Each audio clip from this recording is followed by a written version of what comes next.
Hello दोस्तों, नमस्कार। Welcome to this video. उम्मीद करता हूँ आप सब बहुत बढ़िया होंगे और आप सभी के जनरल स्टडीज की प्रिपरेशन एकदम मस्त चल रही होगी। तो साथियों, आप सभी के भारी डिमांड पर करंट अफेयर्स का ये महा मैराथन सीरीज जो है, इसका आज ये तीसरा वीडियो है, जिसके माध्यम से हम पिछले 2025 से लेकर के अब तक के उन इम्पॉर्टेंट क्वेश्चंस को कवर कर रहे हैं जो आपके एग्जाम के दृष्टिकोण से बेहद इंपॉर्टेंट है। ये क्वेश्चंस बहुत ही सिलेक्टेड इंपॉर्टेंट क्वेश्चंस हैं जिनको तैयार कर लें, आपके एग्जाम के लिए बहुत ज़्यादा इंपॉर्टेंट है। तो आप जानते हैं ये वीडियो नियमित तौर पर सुबह में 7 बजे, इसके अतिरिक्त शाम को 7 बजे जनरल स्टडीज़ की मैराथन क्लासेस चल रही हैं और इसके अतिरिक्त एप्लीकेशन पर रेगुलर बेसिस पर मॉक टेस्ट चल रहा है। तो ये श्रृंखला आपके लिए बेहद इंपॉर्टेंट है। अगर आप चाहते हैं सब कुछ आपको मिल जाए, टू द पॉइंट सारा मटेरियल, तो आप हमारा जो ऐप है, लिंक डिस्क्रिप्शन में जाएं, डाउनलोड कर लें, या फिर हमारा जो नंबर है 9565272442 नंबर पर व्हाट्सएप के माध्यम से कांटेक्ट कर लें। आइए भैया शुरू करते हैं आज के मैराथन क्लास की इस जर्नी को। पहला क्वेश्चन है, 5वें खेलो इंडिया विंटर गेम्स 2025 का शुभांकर क्या है? तो यहाँ पर देखिए, what is the मस्कॉट of the 5th Khelo India winter games 2025? तो यहाँ पर 4 विकल्प है, मौली, सीन ए सी या सीन ए शान, गसिम्हा, अष्ट लक्ष्मी। मेरे भाई, आपको इसका आंसर देना है। अगर आपको पता हो तो आप हमारे बताने से पहले आंसर करें, ना मालूम हो तो मेरे बताने के बाद आप आंसर करें, लेकिन आंसर जरूर करें कमेंट में, ठीक है, जिससे आप चीज़ों को लंबे समय तक याद कर पाएंगे और लिखने में अपने आप को इन्वॉल्व करें, ठीक है। तो यहाँ पर जो सही विकल्प है भैया वो है क्या? ये है आंसर आपका बी, शीन ए शी या सीन ए शान। तो ये आपका सही विकल्प है। अगर हम बात करें ये क्या होता है, तो ये देखिए, ये है हिम तेंदुआ। जी हाँ, ये भारतीय शीतकालीन खेलों की भावना का प्रतिनिधित्व करता है, ठीक है, क्योंकि ये लचीला, फुर्तीला और अनुकूलनीय है। चूंकि हिम में रहता है और शीतकाल की बात हो रही है, तो इसलिए इसको रखा गया है, ठीक है, जो खेलो इंडिया शीतकालीन खेलों के माध्यम से हिमालय की विरासत को राष्ट्रीय मंच पर ले जाता है, ठीक है भैया। आगे बढ़ते हैं भैया, अगला क्वेश्चन यहाँ पर देखिए, 38वें राष्ट्रीय खेल 2025 का आयोजन कहाँ किया गया है? ठीक है, where was the 38th National Games 2025 held? तो यहाँ पर आपको बताना भाई, जो है महाराष्ट्र, मेघालय, बिहार, उत्तराखंड। तो यहाँ पर सही विकल्प है भैया, ये है आपका उत्तराखंड। जी हाँ, यहाँ पर आप देखें, ये वादियाँ हैं उत्तराखंड के। मेरे भाई, आप जानते हैं इन वीडियोज को तैयार करने में हम बहुत मेहनत करते हैं, तो आप जो है वीडियो को लाइक, चैनल को सब्सक्राइब, हाइप, शेयर जरूर किया करें, ठीक है, इसको बिल्कुल भी इग्नोर ना करें, ठीक है। अगर यहाँ पर देखें, जो सही विकल्प भैया क्या है? उत्तराखंड। अगर हम बात करें नेशनल गेम 2025 जिसकी मेजबानी उत्तराखंड ने किया, और ये 28 जनवरी से 14 फरवरी तक 38वें संस्करण की जो है इस तरीके से मेजबानी किया गया।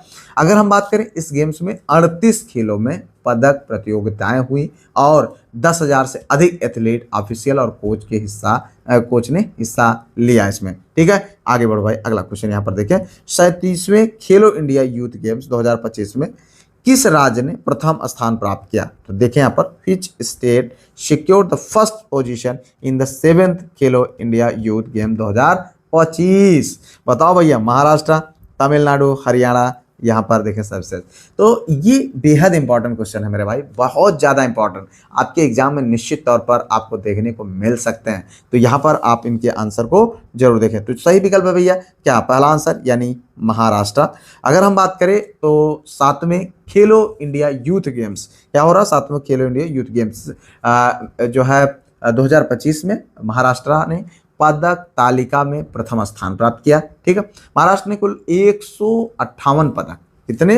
158 पदक, ठीक है, ये 158 पदक उन्होंने जीता, और जिसमें 58 स्वर्ण, 47 रजत, 53 कांस्य पदक, ठीक है, जीतकर यह उपलब्धि हासिल किया। और हरियाणा 117 पदकों के साथ दूसरे स्थान पर रहा, जबकि मेजबान, अगर हम बात करें, इसका मेजबानी किसने किया था? बिहार ने किया था। मेजबान बिहार के साथ राजस्थान संयुक्त रूप से जो है तीसरे नंबर पर, बिहार और राजस्थान तीसरे नंबर पर रहा। तो ये तरीके से क्वेश्चन आपको देखने को मिल सकते हैं, इसलिए आप इन सारी चीज़ों के लिए तैयार रहें। देखिए यहाँ पर, चौथे खेलो इंडिया जो है यूनिवर्सिटी गेम्स 2024 में सर्वश्रेष्ठ पुरुष एथलीट किसे चुना गया? Who was named the best male athlete in the 4th Khelo India university games 2024? तो यहाँ पर देखिए भाई, सही विकल्प आपको बताना है, राजा भलीन सिंह, माइकल डिसूजा, प्रत्याशा रे, इनमें से कोई नहीं। तो सही विकल्प है भैया क्या, माइकल डिसूजा, ये है आपका सही विकल्प। जी हाँ, अगर हम बात करें ये माइकल डिसूजा है, तो माइकल डिसूजा चौथे खेलो इंडिया यूनिवर्सिटी गेम 2024 में जैन यूनिवर्सिटी के तैराक जेवियर माइकल डिसूजा को सर्वश्रेष्ठ पुरुष एथलीट के रूप में चुना गया। उन्होंने प्रतियोगिता में शानदार प्रदर्शन करते हुए कुल 4 स्वर्ण पदक अपने नाम किया था। ठीक है, तो इतना आपको इस क्वेश्चन संबंधित जानना चाहिए। आगे बढ़ते हैं भाई, अगला क्वेश्चन यहाँ पर देखिए, 34वें ग्रीष्मकालीन ओलंपिक खेल 2028 का आयोजन स्थल क्या है। ब्रिस्बेन ऑस्ट्रेलिया, डकार सेनेगल, लॉस एंजिल अमेरिका, मिलान व कोटिया, जो कहाँ पर है, इटली में। तो बताओ भैया यहाँ पर सही विकल्प, सही विकल्प है आपका लॉस एंजल्स अमेरिका। जी हाँ, ये है आपका लॉस एंजल्स अमेरिका, आप देख सकते हैं यहाँ पर। तो अगर हम बात करें ग्रीष्मकालीन ओलंपिक खेल 2028 का आयोजन लॉस एंजल्स कैलिफोर्निया, जो कि कैलिफोर्निया के अंतर्गत आता है, संयुक्त राज्य अमेरिका में है। यह एक प्रतिष्ठित आयोजन 14 से 30 जुलाई 2028 तक जो है आयोजन होगा, जिसे आधिकारिक तौर पर LA28 के रूप में जाना जाता है। किसके रूप में, LA28 के रूप में इसको जाना जाता है। ठीक है, लॉस एंजल्स तीसरी बार 1932-1984 के बाद ग्रीष्मकालीन ओलंपिक की मेजबानी कर रहा है। ठीक है भैया, इतना आप इसको जानते रहें। आगे बढ़े, अगला क्वेश्चन यहाँ पर देखिए, 20वें एशियाई खेल 2026 का आयोजन कहाँ किया जाएगा। ठीक है, बात हो रही है 20वें एशियाई खेल की, बहुत इंपॉर्टेंट है, इसलिए यहाँ पर सारे क्वेश्चंस आपके खेलों से संबंधित, अभी आप एग्जाम रिसेंट के देख रहे होंगे, वहाँ पर खेलों से संबंधित इस तरीके के क्वेश्चंस आपको निश्चित तौर पर देखने को मिले। Where will the 20th Asian Games 2026 be organised, Riyadh Saudi Arab, Doha Qatar, Glasgow Scotland, Aichi व नगोया जो कि जापान में है। तो आपको बताना भैया सही विकल्प, यहाँ पर देखें जो सही विकल्प है आईची व नगोया, जो कहाँ है, जापान में। ठीक है, 20वें एशियाई खेल 2026 का आयोजन जापान के आईची और नगोया शहरों में किया गया। ठीक है, मतलब किया जाएगा। यह प्रतिष्ठित बहु खेल आयोजन 19 सितंबर से 4 अक्टूबर, कब, 19 सितंबर से 4 अक्टूबर तक। ठीक है, 4 अक्टूबर तक इसका आयोजन किया जाएगा। ठीक है, आगे बढ़ो भाई, अगला क्वेश्चन यहाँ पर देखते हैं, 26वें शीतकालीन ओलंपिक खेल 2030 का आयोजन देश कौन सा है। Which is the host country for the 26th winter Olympic games 2030। तो बताएं भैया, फ्रांस, इटली, USA, ऑस्ट्रेलिया। बताओ यहाँ पर क्वेश्चन का आंसर सही है, यहाँ पर फ्रांस। जी हाँ, पहला आंसर आपका सही है। तो अगर हम बात करें जो है शीतकालीन ओलंपिक खेल का, तो आयोजन कौन करेगा, आयोजक देश फ्रांस करेगा। ठीक है, और यह आयोजन 1 से 17 फरवरी 2030 तक होगा, जिसमें फ्रांसीसी आल्प्स क्षेत्र के कई शहरों में इन खेलों का आयोजन किया जाएगा। चलो भैया आगे बढ़ते हैं अगले क्वेश्चन की ओर। यहाँ पर देखें, 23वां फीफा फुटबॉल विश्व कप 2026 किन देशों में संयुक्त रूप से आयोजित किया जाएगा। Which countries will jointly host the 23rd FIFA football world cup 2026। Morocco, Portugal, Spain, Uruguay, Argentina, Paraguay, America, Mexico, Canada, Saudi Arab, Qatar. तो यहाँ पर देखिए मेरे भाई, हम आपके क्वेश्चंस की संख्या को कम इसीलिए रखते हैं कि रेगुलर बेसिस पर आप इनको देखते रहें। आप अगर 8 क्वेश्चन, 10 क्वेश्चन, 12 क्वेश्चन रहेंगे तो उनको आप उसी समय तैयार कर लेंगे, बात पर नहीं छोड़ेंगे। अगर बहुत सारा चीज़ एक ही दिन में पढ़ा दिया जाएगा, जो मैराथन आप लोग करते हैं, तो वो एक दिन में शायद तैयार नहीं हो सकता है। ठीक है, तो इसीलिए ये सारी चीज़ें हैं, धीरे धीरे करके आप अपने एग्जाम के लिए तैयार होइए। यहाँ पर देखें जो सही विकल्प है भैया, अमेरिका, मैक्सिको, कनाडा। जी हाँ, अगर हम बात करें अमेरिका, मैक्सिको और कनाडा, 23वां फीफा फुटबॉल विश्व कप 2026 संयुक्त रूप से कनाडा, जो कि अमेरिका और उसके बाद मैक्सिको द्वारा आयोजित किया जाएगा। किसके, कनाडा, अमेरिका और मैक्सिको द्वारा आयोजित किया जाएगा। यह पहला अवसर होगा जब 3 देश मिलकर के इस प्रतिष्ठित टूर्नामेंट के मेजबानी करेंगे, और इसमें 32 की जगह 48 टीमें, कितनी, 48 टीमें। तो इसको भी ध्यान रखें मेरे भाई। ठीक है, तो इतना आपको यहाँ पर जानना। अब एक बहुत इंपॉर्टेंट क्वेश्चन है अगला, यहाँ पर देखिए 2025 में ओलंपिक ई स्पोर्ट खेल का आयोजन किस देश में किया जाएगा। बात हो रही है देखो 2025 का, तो मतलब किया गया होना चाहिए। लेकिन अगर देखें थोड़ा सा, in which country was the Olympic sport game be held in 2025, तो देखें यहाँ पर जापान, सऊदी अरब, दक्षिण कोरिया और अमेरिका। एक बात ध्यान रखना मेरे भाई, ये जो आयोजन है ये हो नहीं सका है, ठीक है। जो मतलब जिन स्रोतों से हमको जानकारी प्राप्त हुई उसमें ये दिया गया है कि ये ओलंपिक जो ई स्पोर्ट खेल है इसका आयोजन नहीं हो सका। 25 से क्या हुआ, 25 के बाद इसको पोस्टपोन किया गया 27 में।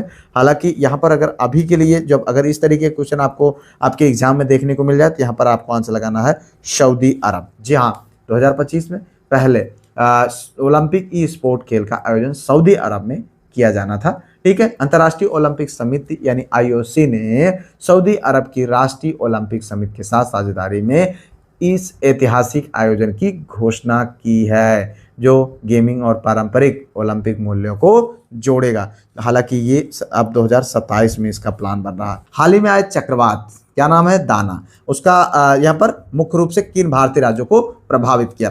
Which Indian state were primarily affected by the recent cyclone, नाम है दाना। बताओ भैया, तमिलनाडु, आंध्र प्रदेश, उड़ीसा और पश्चिम बंगाल, गुजरात और महाराष्ट्र। बताएं यहाँ पर सही विकल्प है उड़ीसा और पश्चिम बंगाल। यहाँ पर देखिए बे ऑफ बंगाल से ये निकला और ये उड़ीसा है, ये भैया आपका वेस्ट बंगाल है, इसको इसने प्रभावित किया, ठीक है। तो ये आपका यहाँ पर इतना आपको मतलब ध्यान दे सकते हैं।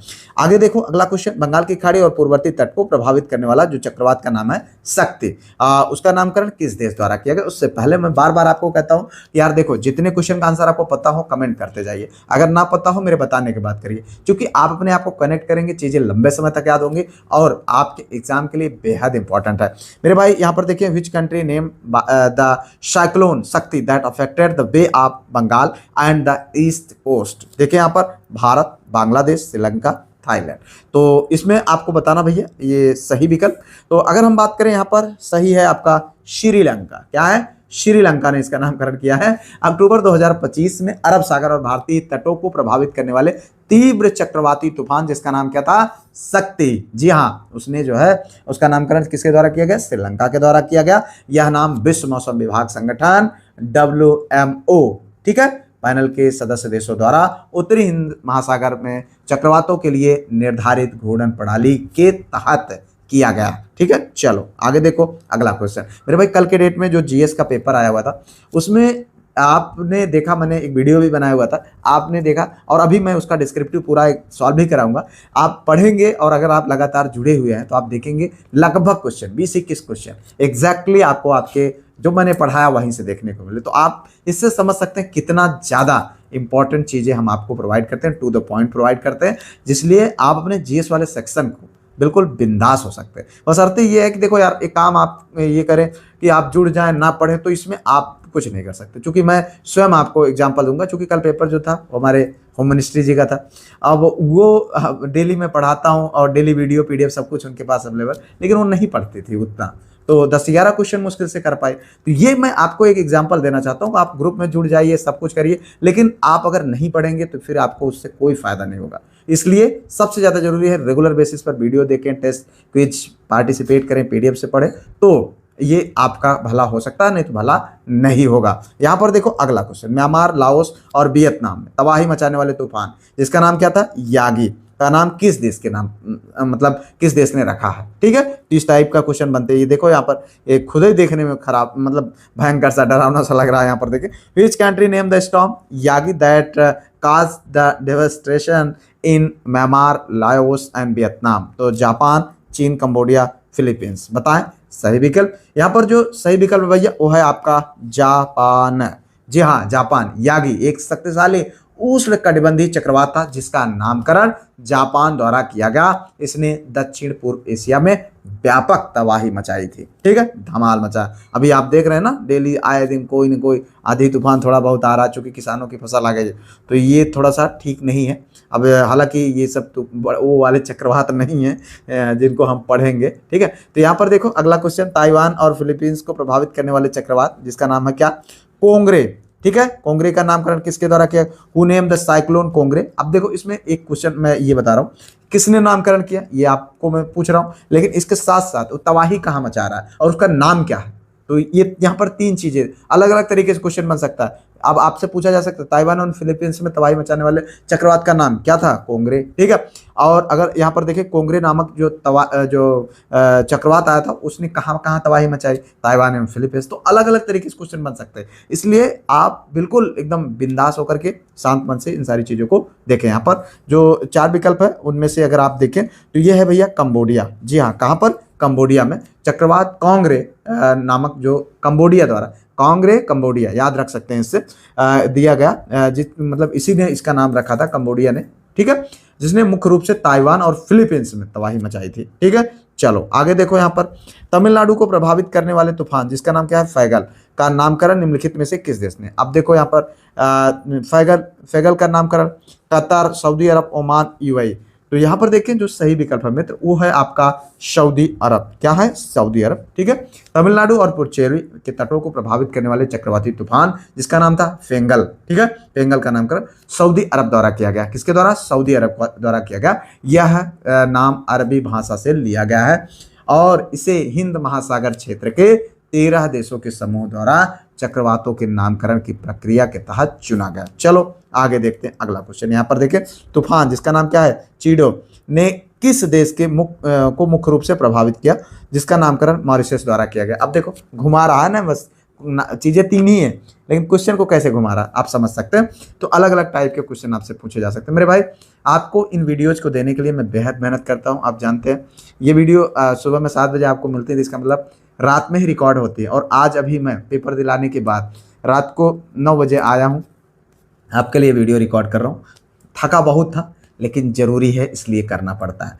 तो आप इस चीज़ को समझें कि आपके लिए कितना हम कमिटमेंट दिखाते हैं। तो आपका भी कर्तव्य बनता है कि आप वीडियो को लाइक, चैनल को सब्सक्राइब, हाइप, शेयर ये सब कर लिया करें, ठीक है।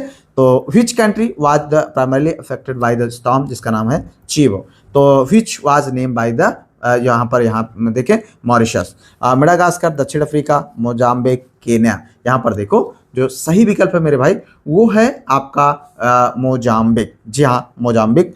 तो मोजाम्बिक ये आपका सही विकल्प है। मॉरिशस द्वारा नामित तूफान जिसका नाम है चीडो ने अफ्रीका के दक्षिण पूर्वी तट पर स्थित मोजाम्बिक में भारी तबाही मचाया, ठीक है। चलो आगे देखते भैया अगला क्वेश्चन। यहाँ पर देखें यूके, आयरलैंड और नीदरलैंड को प्रभावित करने वाले तूफान का नाम क्या था जिसका नामकरण यूके मेट ऑफिस ने किया, ठीक है। यहाँ पर देखिए what was the name of the जो है storm that affected the UK, Ireland, Netherland named by the UK Met Office. तो Rafael, Dikeledi, Amy, Alfred. तो बताओ भाई सही विकल्प। यहाँ पर देखिए जो सही विकल्प है वो है एमी। क्या है? एमी। जी हाँ, एमी। मतलब यहाँ पर देखिए तूफान का नाम क्या है? क्या नाम था? एमी था, ठीक है। तो यहाँ पर इतना आपको थोड़ा सा इसके बारे में समझिए। अगर हम बात करें यूके मेट ऑफिस द्वारा नामित इस तूफान ने उत्तर पश्चिमी यूरोप के देशों में तेज हवाओं और बारिश के साथ जनजीवन को प्रभावित किया था। आगे बढ़ते भैया अगला क्वेश्चन। यहाँ पर देखिए ऑस्ट्रेलिया में आए उस तूफान का क्या नाम है जिसका नामकरण स्वयं ऑस्ट्रेलिया ने ही किया था। देखिए यहाँ पर what is the name of the storm in Australia that was named by the Australian itself. तो यहाँ पर देखिए अल्फ्रेड, जूड, मैटमो, हैलोंग। बताएं यहाँ पर सही विकल्प। तो सही विकल्प है भैया अल्फ्रेड। क्या नाम है? अल्फ्रेड। जी हाँ, ये आपका यहाँ पर सही विकल्प है। ऑस्ट्रेलिया अपने क्षेत्र में आने वाले तूफानों का नामकरण स्वयं ही करता है, ठीक है, और अल्फ्रेड उनमें से एक है, ठीक है। चलो आगे देखते हैं अगला क्वेश्चन। तूफान रगासा ने ताइवान, फिलीपींस, हांगकांग और चीन को प्रभावित किया, इसका नामकरण किसने किया? Storm Ragasa affected Taiwan, Philippines, Hong Kong and China. Who named it? चीन, जापान, फिलीपींस, लाओस। मेरे भाई यहाँ पर जो सही विकल्प है वो आपको बताना है। सही है फिलीपींस। जी हाँ, फिलीपींस। अगर हम बात करें पश्चिमी प्रशांत महासागर में उत्पन्न हुए तूफान रगासा का नाम फिलीपींस द्वारा रखा गया था, ठीक है। चलो आगे देखते हैं भैया अगला क्वेश्चन। यहाँ पर देखें इतना बड़ा क्वेश्चन है। थाईलैंड द्वारा नामकरण किए गए जो चक्रवात जिसका नाम मोथा है में कौन से भारतीय राज्य प्रभावित हुए? Which Indian states were affected by the cyclone Mocha name by the Thailand, Gujarat, Maharashtra, Goa, Andhra Pradesh, Orissa, Tamil Nadu, Paschim Bengal, Orissa, Jharkhand, Kerala, Karnataka, Tamil Nadu. तो भाई आपको बताना है इसका सही विकल्प। सही विकल्प है यहाँ पर आंध्र प्रदेश, उड़ीसा और तमिलनाडु, यानी ये वाला आंसर आपका सही है यहाँ पर। तो अगर हम बात करें चक्रवात मोथा का नाम थाईलैंड ने दिया था और इसने मुख्य रूप से भारत के पूर्वी तटीय राज्यों में वर्षा किया था। चलो आगे देखते हैं अगला क्वेश्चन। तूफान जूड ने मेडागास्कर और मोजाम्बिक को प्रभावित किया, इसका नामकरण देखिए यहाँ पर। Storm Jude affected Madagascar and Mozambique, which country named it? तो यहाँ पर देखिए मॉरिशस, फ्रांस, कतर, दक्षिण अफ्रीका। मेरे भाई यहाँ पर आपको बताना है सही विकल्प। सही विकल्प है आपका मॉरिशस। जी हाँ, मॉरिशस आपका यहाँ पर सही विकल्प है। हिंद महासागर के दक्षिणी मतलब दक्षिण पश्चिम में आए इस तूफान जिसका नाम क्या था? जूड। तूफान का नाम मॉरिशस द्वारा सुझाया गया। चलो आगे देखते हैं भैया अगला क्वेश्चन। यहाँ पर देखिए इंपॉर्टेंट क्वेश्चन आज हम लोग यहाँ पर इनसे संबंधित देखेंगे। जापान और अलास्का को प्रभावित करने वाले तूफान हैलोंग का नामकरण किसके द्वारा किया? Who name the storm Halong that affected Japan and Alaska? नाम क्या था, किसने किया मतलब नाम सुझाया था? जापान, वियतनाम, रूस, यूएसए। मेरे भाई यहाँ पर आप देख रहे होंगे एक क्वेश्चन के साथ आपके 3 तरीके क्वेश्चन बन सकते हैं, तो यहाँ पर आप इसके लिए भी तैयार रहें अपने आप को। तो ये नामकरण किया गया भैया वियतनाम के द्वारा। किसके द्वारा? वियतनाम के द्वारा। ठीक है, हैलोंग तूफान का नाम वियतनाम के प्रसिद्ध खाड़ी के नाम पर रखा गया है जिसने प्रशांत क्षेत्र के देशों को प्रभावित किया है। ठीक है, चलो यहाँ पर देखें डिकेलेडी तूफान ने मुख्य रूप से किस क्षेत्र को प्रभावित किया? Which region was primarily affected by the storm Dikeledi? UK, Ireland, France के मायोट क्षेत्र, क्यूबा और कैरेबियन, फिलीपींस और चाइना। मेरे भाई आपको बताना है सही विकल्प फ्रांस के मायोट क्षेत्र। जी हाँ, फ्रांस के मायोट क्षेत्र ये आपका सही विकल्प है। डिकेलेडी नामक तूफान ने विशेष रूप से हिंद महासागर में स्थित फ्रांस के विदेशी विभाग मायोट क्षेत्र को प्रभावित किया। ठीक है, मिस यूनिवर्स 2024 का ताज किसे पहनाया गया? जी हाँ, यहाँ पर देखिए who has been crowned Miss Universe 2024। यहाँ पर देखें 4 विकल्प है। Sheri Singh, Manika Vishwakarma, Victoria Kjaer Theilvig, Opal Suchata Chuangsri. मेरे भाई आज के इस वीडियो के माध्यम से हम इम्पोर्टेंट जो खिताब है, जो विजेता हैं, पुरस्कार हैं, उनसे संबंधित चीज़ों को यहाँ पर हम कवर करने वाले हैं। साथियों मैं आपको बार बार कहता हूँ कि जितने भी क्वेश्चन के आंसर आपको पता हो कमेंट में जरूर लिखें, और अगर नहीं पता हो हमारे बताने के बाद जरूर आंसर लिखें। चीज़ें इससे आप लंबे समय तक याद रख पाएंगे। तो यहाँ पर देखें जो सही विकल्प है भैया विक्टोरिया कजेर-थेलविंग। जी हाँ, अगर हम बात करें विक्टोरिया कजेर-थेलविंग का, ये रहने वाली है कहाँ की? डेनमार्क की। कहाँ की? डेनमार्क की ये हैं, और इन्होंने मैक्सिको सिटी में आयोजित जो 73वीं मिस यूनिवर्स 2024 का प्रतियोगिता हुआ था उस खिताब को इन्होंने जीता है। आगे बढ़ते हैं अगला क्वेश्चन। यहाँ पर देखिए दुनिया की पहली मिस एआई का खिताब किसे मिला है? ठीक है, मिस एआई, इसमें भी मिस होने लगे। ठीक है, ध्यान दीजिएगा भैया एआई को भी। Who has won the title of the world's first Miss AI? यहाँ पर देखें ये 4 नाम है। इन नामों में आपको बताना है भैया, देखो सेंगे गिलई, केंजा लेली, ध्रुवी पटेल, कैटलिन सैंड्रा नील। मेरे भाई आप जानते हैं वीडियोज बड़ी मेहनत से हम तैयार करते हैं, इसलिए आप इनको लाइक, चैनल को सब्सक्राइब, हाइप, शेयर जरूर किया करें। ठीक है, और ये क्वेश्चंस कितने इंपॉर्टेंट है इसका अंदाजा आप इसी से लगा सकते हैं कि जो रिसेंट के एग्जाम्स हुए हैं सारे क्वेश्चन इसी सीरीज से आप जो है आपको देखने को मिले हैं। ठीक है, तो यहाँ पर देखिए जो सही विकल्प भैया वो है केंजा लेली। जी हाँ, अगर हम बात करें ये केंजा लेली की, तो ये कहाँ की है? मोरक्को की, यानी मोरक्को की जो है केंजा लेली ने दुनिया की पहली एआई सौंदर्य प्रतियोगिता जीत करके मिस एआई खिताब अपने नाम किया है। ठीक है, चलो आगे बढ़ते हैं भैया अगला क्वेश्चन। यहाँ पर देखें 71st राष्ट्रीय फिल्म पुरस्कार 2025 में किस फिल्म ने सर्वश्रेष्ठ फीचर फिल्म, बात तो हो रही है सर्वश्रेष्ठ फीचर फिल्म का पुरस्कार जीता? तो यहाँ पर देखिए which film own the best feature film award at the 71st national film award 2025। बहुत इंपॉर्टेंट है मेरे भाई। यहाँ पर देखें कटहल, द केरल स्टोरी और ये केरला स्टोरी, 12th फेल, जवान। तो इसमें जो सही विकल्प है वो आपको आंसर करना है मेरे भाई, बहुत इंपॉर्टेंट है। यहाँ पर जो सही विकल्प है वो है 12th फेल। जी हाँ, एक बहुत ही मोटिवेटिंग स्टोरी और एक स्ट्रगल कहानी मनोज कुमार शर्मा के ऊपर बनी है, जो कि IPS अधिकारी हैं, उनके ऊपर ये स्टोरी मतलब फरमाई गई है, कहानी बनाई गई है। तो यहाँ पर अगर देखें तो इसने जो है क्या किया है, राष्ट्रीय फिल्म पुरस्कार 2025 में सर्वश्रेष्ठ फीचर फिल्म का पुरस्कार ये इन्हीं के द्वारा जीता गया और इसका जो निर्माता है वो कौन है, विदु विनोद चोपड़ा। ठीक है, ये फिल्म है जो कि बहुत ज्यादा लोगों के बीच पसंद किया गया।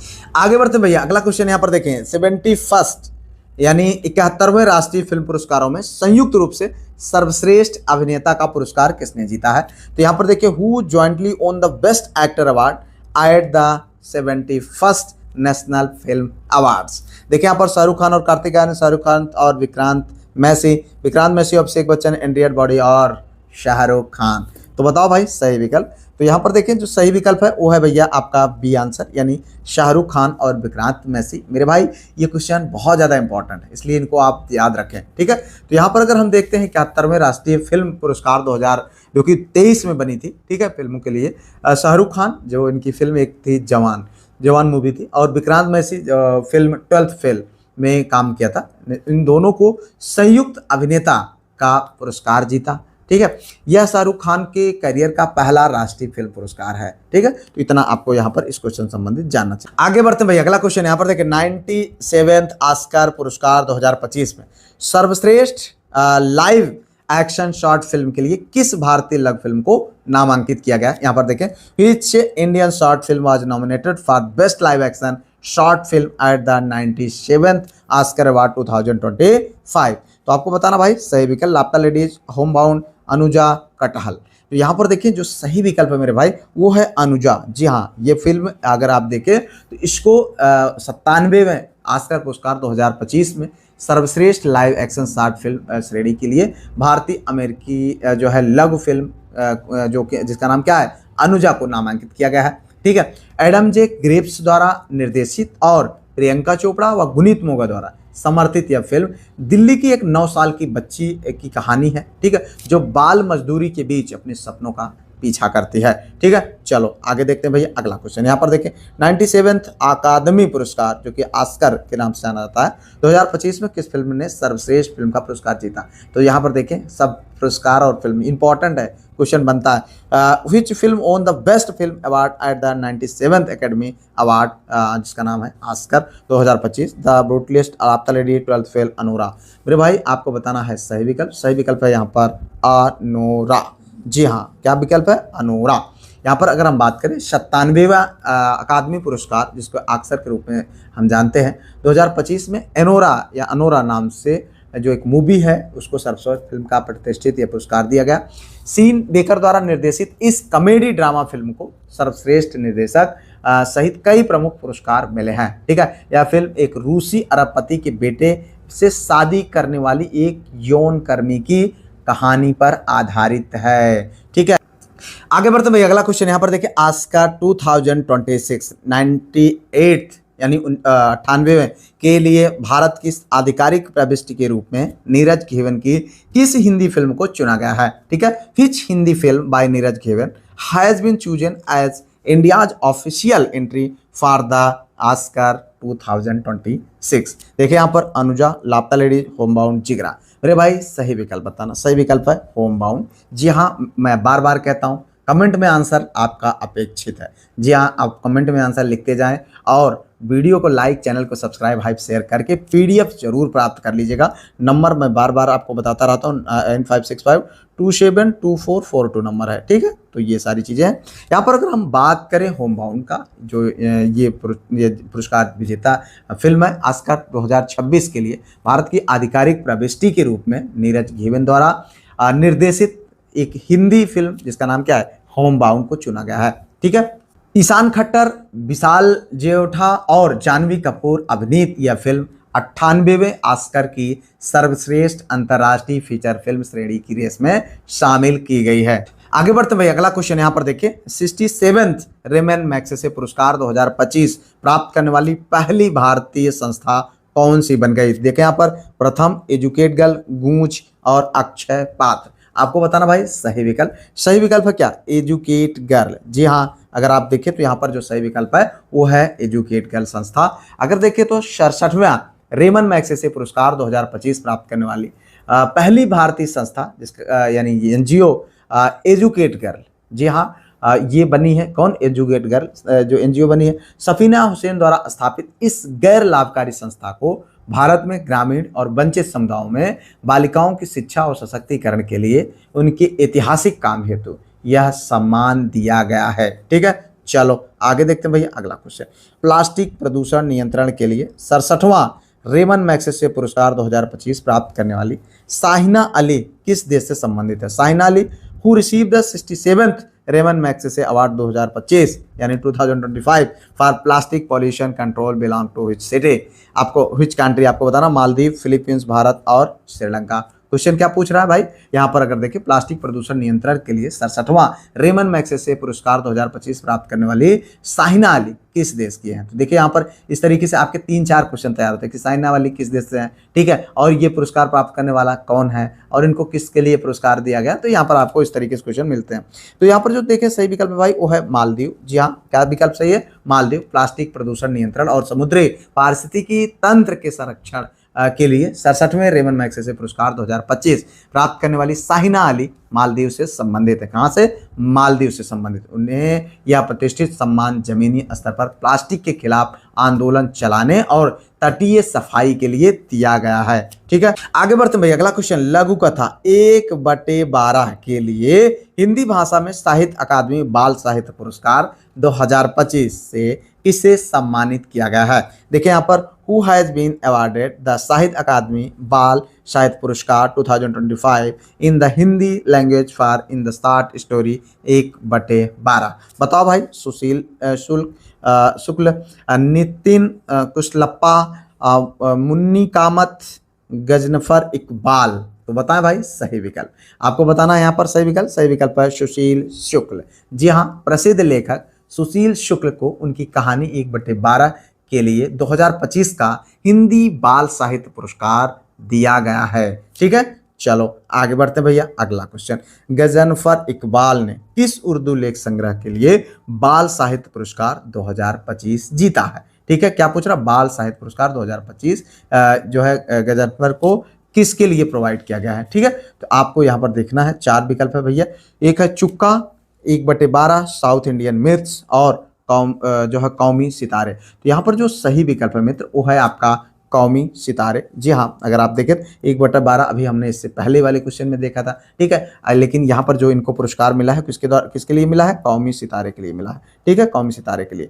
तो यहाँ पर अगर हम बात करें गजनफर इकबाल को उनके उर्दू लेख संग्रह कौमी सितारे के लिए प्रतिष्ठित बाल साहित्य पुरस्कार 2025 पुरस्कार जो है दिया गया। ठीक है, आगे बढ़ते हैं भैया अगला क्वेश्चन देखिए। यहाँ पर फिल्म जिगरा के लिए 70वें फिल्म फेयर पुरस्कार 2025 में सर्वश्रेष्ठ अभिनेत्री का पुरस्कार किसने जीता है? तो यहाँ पर देखें Rani Mukherjee, Mikey Madison, Alia Bhatt, Nandini Gupta. Who won the best actress award at the 17th Filmfare award 2025 for the movie? नाम क्या है उसका? जिगरा। तो किसने जीता भैया? जिगरा है तो कोई जिगरा वाला जीता होगा। वो जिगरा वाली कौन है? आलिया भट्ट। जी हाँ, यहाँ पर आप देखें ये पुरस्कार इनको मिला है 70वें फिल्म फेयर पुरस्कार 2025 में फिल्म जिगरा के लिए आलिया भट्ट ने सर्वश्रेष्ठ अभिनेत्री का पुरस्कार जीता है। यह पुरस्कार अक्टूबर 2025 में अहमदाबाद में आयोजित समारोह के दौरान इनको दिया गया है। चंद्रयान 3 को किस रॉकेट का उपयोग करके लॉन्च किया गया था? तो which rocket was used to launch Chandrayaan 3? मेरे भाई मैं हमेशा आपको बताता हूं कि अगर आपको क्वेश्चन का आंसर पता हो तो आप कमेंट में अपना आंसर जरूर लिखें, नहीं पता हो मेरे बताने के बाद लिखें, लेकिन लिखें जरूर, क्योंकि ऐसा करने पर आपको लंबे समय तक चीजें याद रहेंगी और ये आपके एग्जाम के लिए बेहद इंपॉर्टेंट होगा। यहाँ पर देखिए 4 विकल्प है। PSLV C11, GSLV Mark 3, LVM3 M4, LVM2 M3। तो भाई बताओ सही विकल्प। यहाँ पर देखिए जो सही विकल्प है भैया LVM3 M4। भारतीय अंतरिक्ष अनुसंधान संगठन यानी इसरो ने अपने तीसरे जो चंद्र मिशन चंद्रयान 3 को LVM3 M4 के माध्यम से यानी जो हैवी लिफ्ट लॉन्चर का उपयोग करके सफलतापूर्वक लॉन्च किया था। तो यहाँ पर आपको इतना जानना चाहिए, बहुत ही इंपॉर्टेंट है। आइए आगे बढ़ते हैं भैया अगला क्वेश्चन। 2008 में जब चंद्रयान 1 प्रक्षेपित किया गया था तब इसरो के अध्यक्ष कौन थे? तो इस तरीके के भी क्वेश्चन आपको देखने को मिल सकते हैं। Who was the chairman of ISRO when Chandrayaan first was launch in 2008? 2008। तो यहाँ पर देखिए एक चीज और कंफर्म हुई कि चंद्रयान फर्स्ट कब लॉन्च हुआ था, तो 2008 में। देखिए यहाँ पर एस सोमनाथ के जो है के सिवान, जी माधवन नायर, एस किरण कुमार। तो बताओ भाई सही विकल्प। यहाँ पर देखिए जो सही विकल्प है वो है आपका जी माधवन नायर। जी हाँ, अगर हम बात करें भारत के पहले चंद्र मिशन चंद्रयान 1 को वर्ष 2008 में जी माधवन नायर के कार्यकाल के दौरान लॉन्च किया गया था। तो इतना आप जाने यहाँ पर मेरे भाई, आप जानते हैं इन वीडियोज को बहुत मेहनत से हम तैयार करते हैं, तो कृपया आप इनको लाइक, चैनल को सब्सक्राइब, हाइप, शेयर जरूर कर लिया करें। देखिए यहाँ पर भारतीय सेना द्वारा शुरू किए गए ऑपरेशन सिंदूर का मुख्य उद्देश्य क्या था, हम सब जानते हैं। और अभी ये क्वेश्चन आपके GIC LT ग्रेड के एग्जाम में पूछा गया। ऑपरेशन सिंदूर भारत सरकार की एक बहुत ही महत्वाकांक्षा ऑपरेशन था, मतलब तो ये बहुत ज़्यादा मायने रखता है। यहाँ पर देखिए what was the main objective of operation Sindoor launch by the Indian army. तो सीमा पर घुसपैठ रोकना, POK में आतंकवादी ठिकानों को नष्ट करना, कश्मीरी पंडितों का पुनर्वास करना, विदेशी पर्यटकों की सुरक्षा। तो यहाँ पर देखिए जो सही विकल्प है मित्र वो है आपका बी आंसर, POK में आतंकवादी ठिकानों को नष्ट करना। POK यानी पाक ऑक्युपाइड कश्मीर। जी हाँ, जो पाकिस्तान के हिस्से में मतलब जो अधिकृत में अभी कश्मीर का भाग है, उस जगह पर जो आतंकवादी ठिकाने हैं उनको नष्ट करने के लिए ऑपरेशन चलाया गया था। अगर हम बात करें भारतीय सेना द्वारा 6 और 7 मई 2025 की रात को शुरू किए गए ऑपरेशन सिंदूर का मुख्य उद्देश्य पाकिस्तान और पाकिस्तान का जो अधिकृत क्षेत्र है, जैसे अभी हमने बताया POK में सक्रिय आतंकवादी ढांचे, उनके ट्रेनिंग कैंपों और लॉन्च पैड को नष्ट करना था। यह कार्रवाई पहलगाम में हुए आतंकी हमले के जवाब में की गई थी, जिसमें सटीक एयर स्ट्राइक के जरिए अब्दुल रऊफ अजहर सहित 100 से अधिक आतंकवादियों को मार गिराया गया। मेरे भाई आगे बढ़ते हैं, अगला क्वेश्चन देखिए। यहाँ पर अयोध्या में नवनिर्मित राम मंदिर का निर्माण किस स्थापत्य शैली में किया गया। ये देखिए ये क्वेश्चन आप निश्चित तौर पर आप रट रट के तैयार कर लीजिए, लेकिन कर लीजिए। इन विच जो है architectural style in the newly constructed Ram temple is in Ayodhya build. तो यहाँ पर देखिए द्रविड़ शैली, वेशर शैली, नागर शैली, कलिंग शैली। तो यहाँ पर आपको बताना भाई सही विकल्प। तो सही विकल्प है क्या, सही विकल्प है नागर शैली। मेरे भाई हम बात कर रहे हैं किसका, राम मंदिर के स्थापित कला की। अयोध्या में नवनिर्मित राम मंदिर का निर्माण पारंपरिक नागर शैली में किया गया है, जो उत्तर भारतीय मंदिर वास्तुकला का एक प्रमुख उदाहरण है। ठीक है, यह 3 मंजिला मंदिर 161 फीट, कितना 161 फीट जो है ऊंचा है, और इसके मुख्य वास्तुकार चंद्रकांत सोमपुरा हैं। कौन है, चंद्रकांत सोमपुरा। तो इसीलिए मैं कहता हूं कोई जरूरी नहीं जो स्क्रीन पे आपको क्वेश्चन दिख रहे हैं वही आपके एग्जाम में आपसे पूछे जाए। संबंधित क्वेश्चन जो डिस्कस करते हैं, फैक्ट को डिस्कस करते हैं, तो वो भी आपके लिए बेहद इंपॉर्टेंट होते हैं। इसीलिए आप PDF और टेस्ट क्विजेज को जरूर पार्टिसिपेट करिए। यहाँ पर देखिए मंदिर के निर्माण में राजस्थान की गुलाबी बलुआ पत्थर और ग्रेनाइट का उपयोग किया गया है। ठीक है, तो अगर आप चाहते हैं कि आपको ये सब कुछ PDF के रूप में मिल जाए तो नंबर जो है 9565272442 नंबर पर व्हाट्सएप के माध्यम से कांटेक्ट कर लें। छोटी सी फीस भी करें और ग्रुप में जुड़ जाए। यहाँ पर देखें राम मंदिर का डिजाइन तैयार करने वाले वास्तुकार का नाम बताओ आपको। What is the name of the architect who design the Ram मंदिर टेम्पल। विमल पटेल, चंद्रकांत सोमपुरा, अरुण योगीराज, रामबी सुतार। मेरे भाई आपको बताना है सही विकल्प। सही विकल्प है चंद्रकांत सोमपुरा। यहाँ पर देखें अयोध्या के राम मंदिर का मुख्य डिजाइन चंद्रकांत सोमपुरा ने तैयार किया था। वे अहमदाबाद के एक प्रसिद्ध मंदिर वास्तुकार परिवार से हैं। ठीक है, जैसा कि हमने इससे पहले ही क्वेश्चन में देखा। और इस परियोजना में उनके साथ उनके बेटे निखिल और आशीष सोमपुरा ने भी उनका योगदान दिया था। तो सोमपुरा परिवार की 15वीं पीढ़ी भारत के कई प्रमुख मंदिरों का डिजाइन बना चुकी है। तो इतना आप यहाँ पर जाने। आगे बढ़ते भाई अगला क्वेश्चन। भारत के नए संसद भवन का उद्घाटन 28 मई 2023 को किसकी जयंती के अवसर पर किया गया। देखिए यहाँ पर the new parliament house of India was inaugurated on 28 May 2023 on the birth anniversary of home. तो यहाँ पर देखिए 4 विकल्प है, महात्मा गांधी, विनय दामोदर सावरकर, भीमराव अम्बेडकर, सरदार वल्लभ भाई पटेल। तो अगर आप देखें एलिमिनेट करेंगे तो यहाँ पर देखिए गांधी जी के जन्मदिन 2 अक्टूबर को मनाया जाता है। ठीक है, भीमराव अम्बेडकर का अभी 14 अप्रैल को मनाने वाले हैं आप। ठीक है, सरदार वल्लभ भाई पटेल की अगर हम बात करते हैं तो 31 तारीख को आप मनाते हैं। ठीक है, और उसके बाद अगर हम दामोदर सावरकर की बात करते हैं तो यही बचते हैं और यही आपके सही विकल्प हो जाएंगे मेरे भाई। ठीक है, तो इसलिए आप इस तरीके से भी अलग अलग तरीके से भी क्वेश्चन के आंसर को देने का प्रयास करें। हम अगर बात करें इस जो है संसद भवन की मतलब इनॉग्रेशन की, तो प्रधानमंत्री नरेंद्र मोदी ने नए संसद भवन का उद्घाटन इन्हीं साहब यानी जो है विनायक दामोदर सावरकर की 140वीं जयंती के उपलक्ष्य में 28 मई 2023 को किया था। तो इतना आप इस क्वेश्चन संबंधित जाने। आगे देखें, नए संसद भवन के संयुक्त सत्र यानी ज्वाइंट सेशन में अधिकतम कितने सदस्यों के बैठने की व्यवस्था है? What is the maximum seating capacity for members in the joint session of the new parliament building? तो यहाँ पर देखें 888, 384, 1272, 1000। बताओ सही विकल्प। तो देखिए यहाँ पर सही विकल्प है 1272 यानी 1272। नए संसद भवन की अगर हम बात करें, लोकसभा हॉल को इस तरह डिजाइन किया गया है कि संयुक्त सत्र के दौरान इसमें अधिकतम कितने 1272 सदस्य एक साथ बैठ सकते हैं। ठीक है, चलो आगे देखते हैं भैया अगला question. Statue of social justice यानी बाबा साहेब अम्बेडकर की प्रतिमा किस शहर में स्थापित की गई है? In which city is the statue of social justice statue of Baba Saheb Ambedkar establish? Latur Maharashtra, Hyderabad Telangana और विजयवाड़ा आंध्र प्रदेश, भोपाल मध्य प्रदेश। तो आपको बताना भाई सही विकल्प। यहाँ पर देखें जो सही विकल्प है वो है भैया विजयवाड़ा आंध्र प्रदेश। तो ये आपका सही आंसर है। तो इसीलिए आप अगर इसको देखें तो आंध्र प्रदेश के विजयवाड़ा शहर में स्थापित किया गया। ये जो है 206 फीट की, कितनी 206 फीट की, आप देखें 206 फीट की ऊंची डॉक्टर भीमराव अंबेडकर की कांस्य प्रतिमा है, जिसे आंध्र प्रदेश सरकार द्वारा 19 जनवरी 2024 को विजयवाड़ा के स्वराज मैदान में राष्ट्र को समर्पित किया गया। ठीक है, आगे बढ़ते हैं भैया अगला क्वेश्चन। यहाँ पर देखिए मध्य प्रदेश के ओंकारेश्वर में नर्मदा नदी के किनारे मांधाता पर्वत पर स्थित 108 फीट ऊंची आदि शंकराचार्य की प्रतिमा को क्या नाम दिया गया? Statue of Honour, Statue of Oneness, Statue of Peace, Statue of Belief? तो बताओ सही विकल्प। तो यहाँ पर देखिए जो सही विकल्प है स्टैचू ऑफ वननेस। जी हाँ, यहाँ पर अगर देखें तो यही आपका सही विकल्प होगा। मध्य प्रदेश के अगर हम बात करें, मध्य प्रदेश के ओंकारेश्वर में नर्मदा नदी के किनारे मांधाता पर्वत पर स्थापित आदि शंकराचार्य की 108 फीट, इतनी 108 फीट ऊंची प्रतिमा को स्टैचू ऑफ वननेस यानी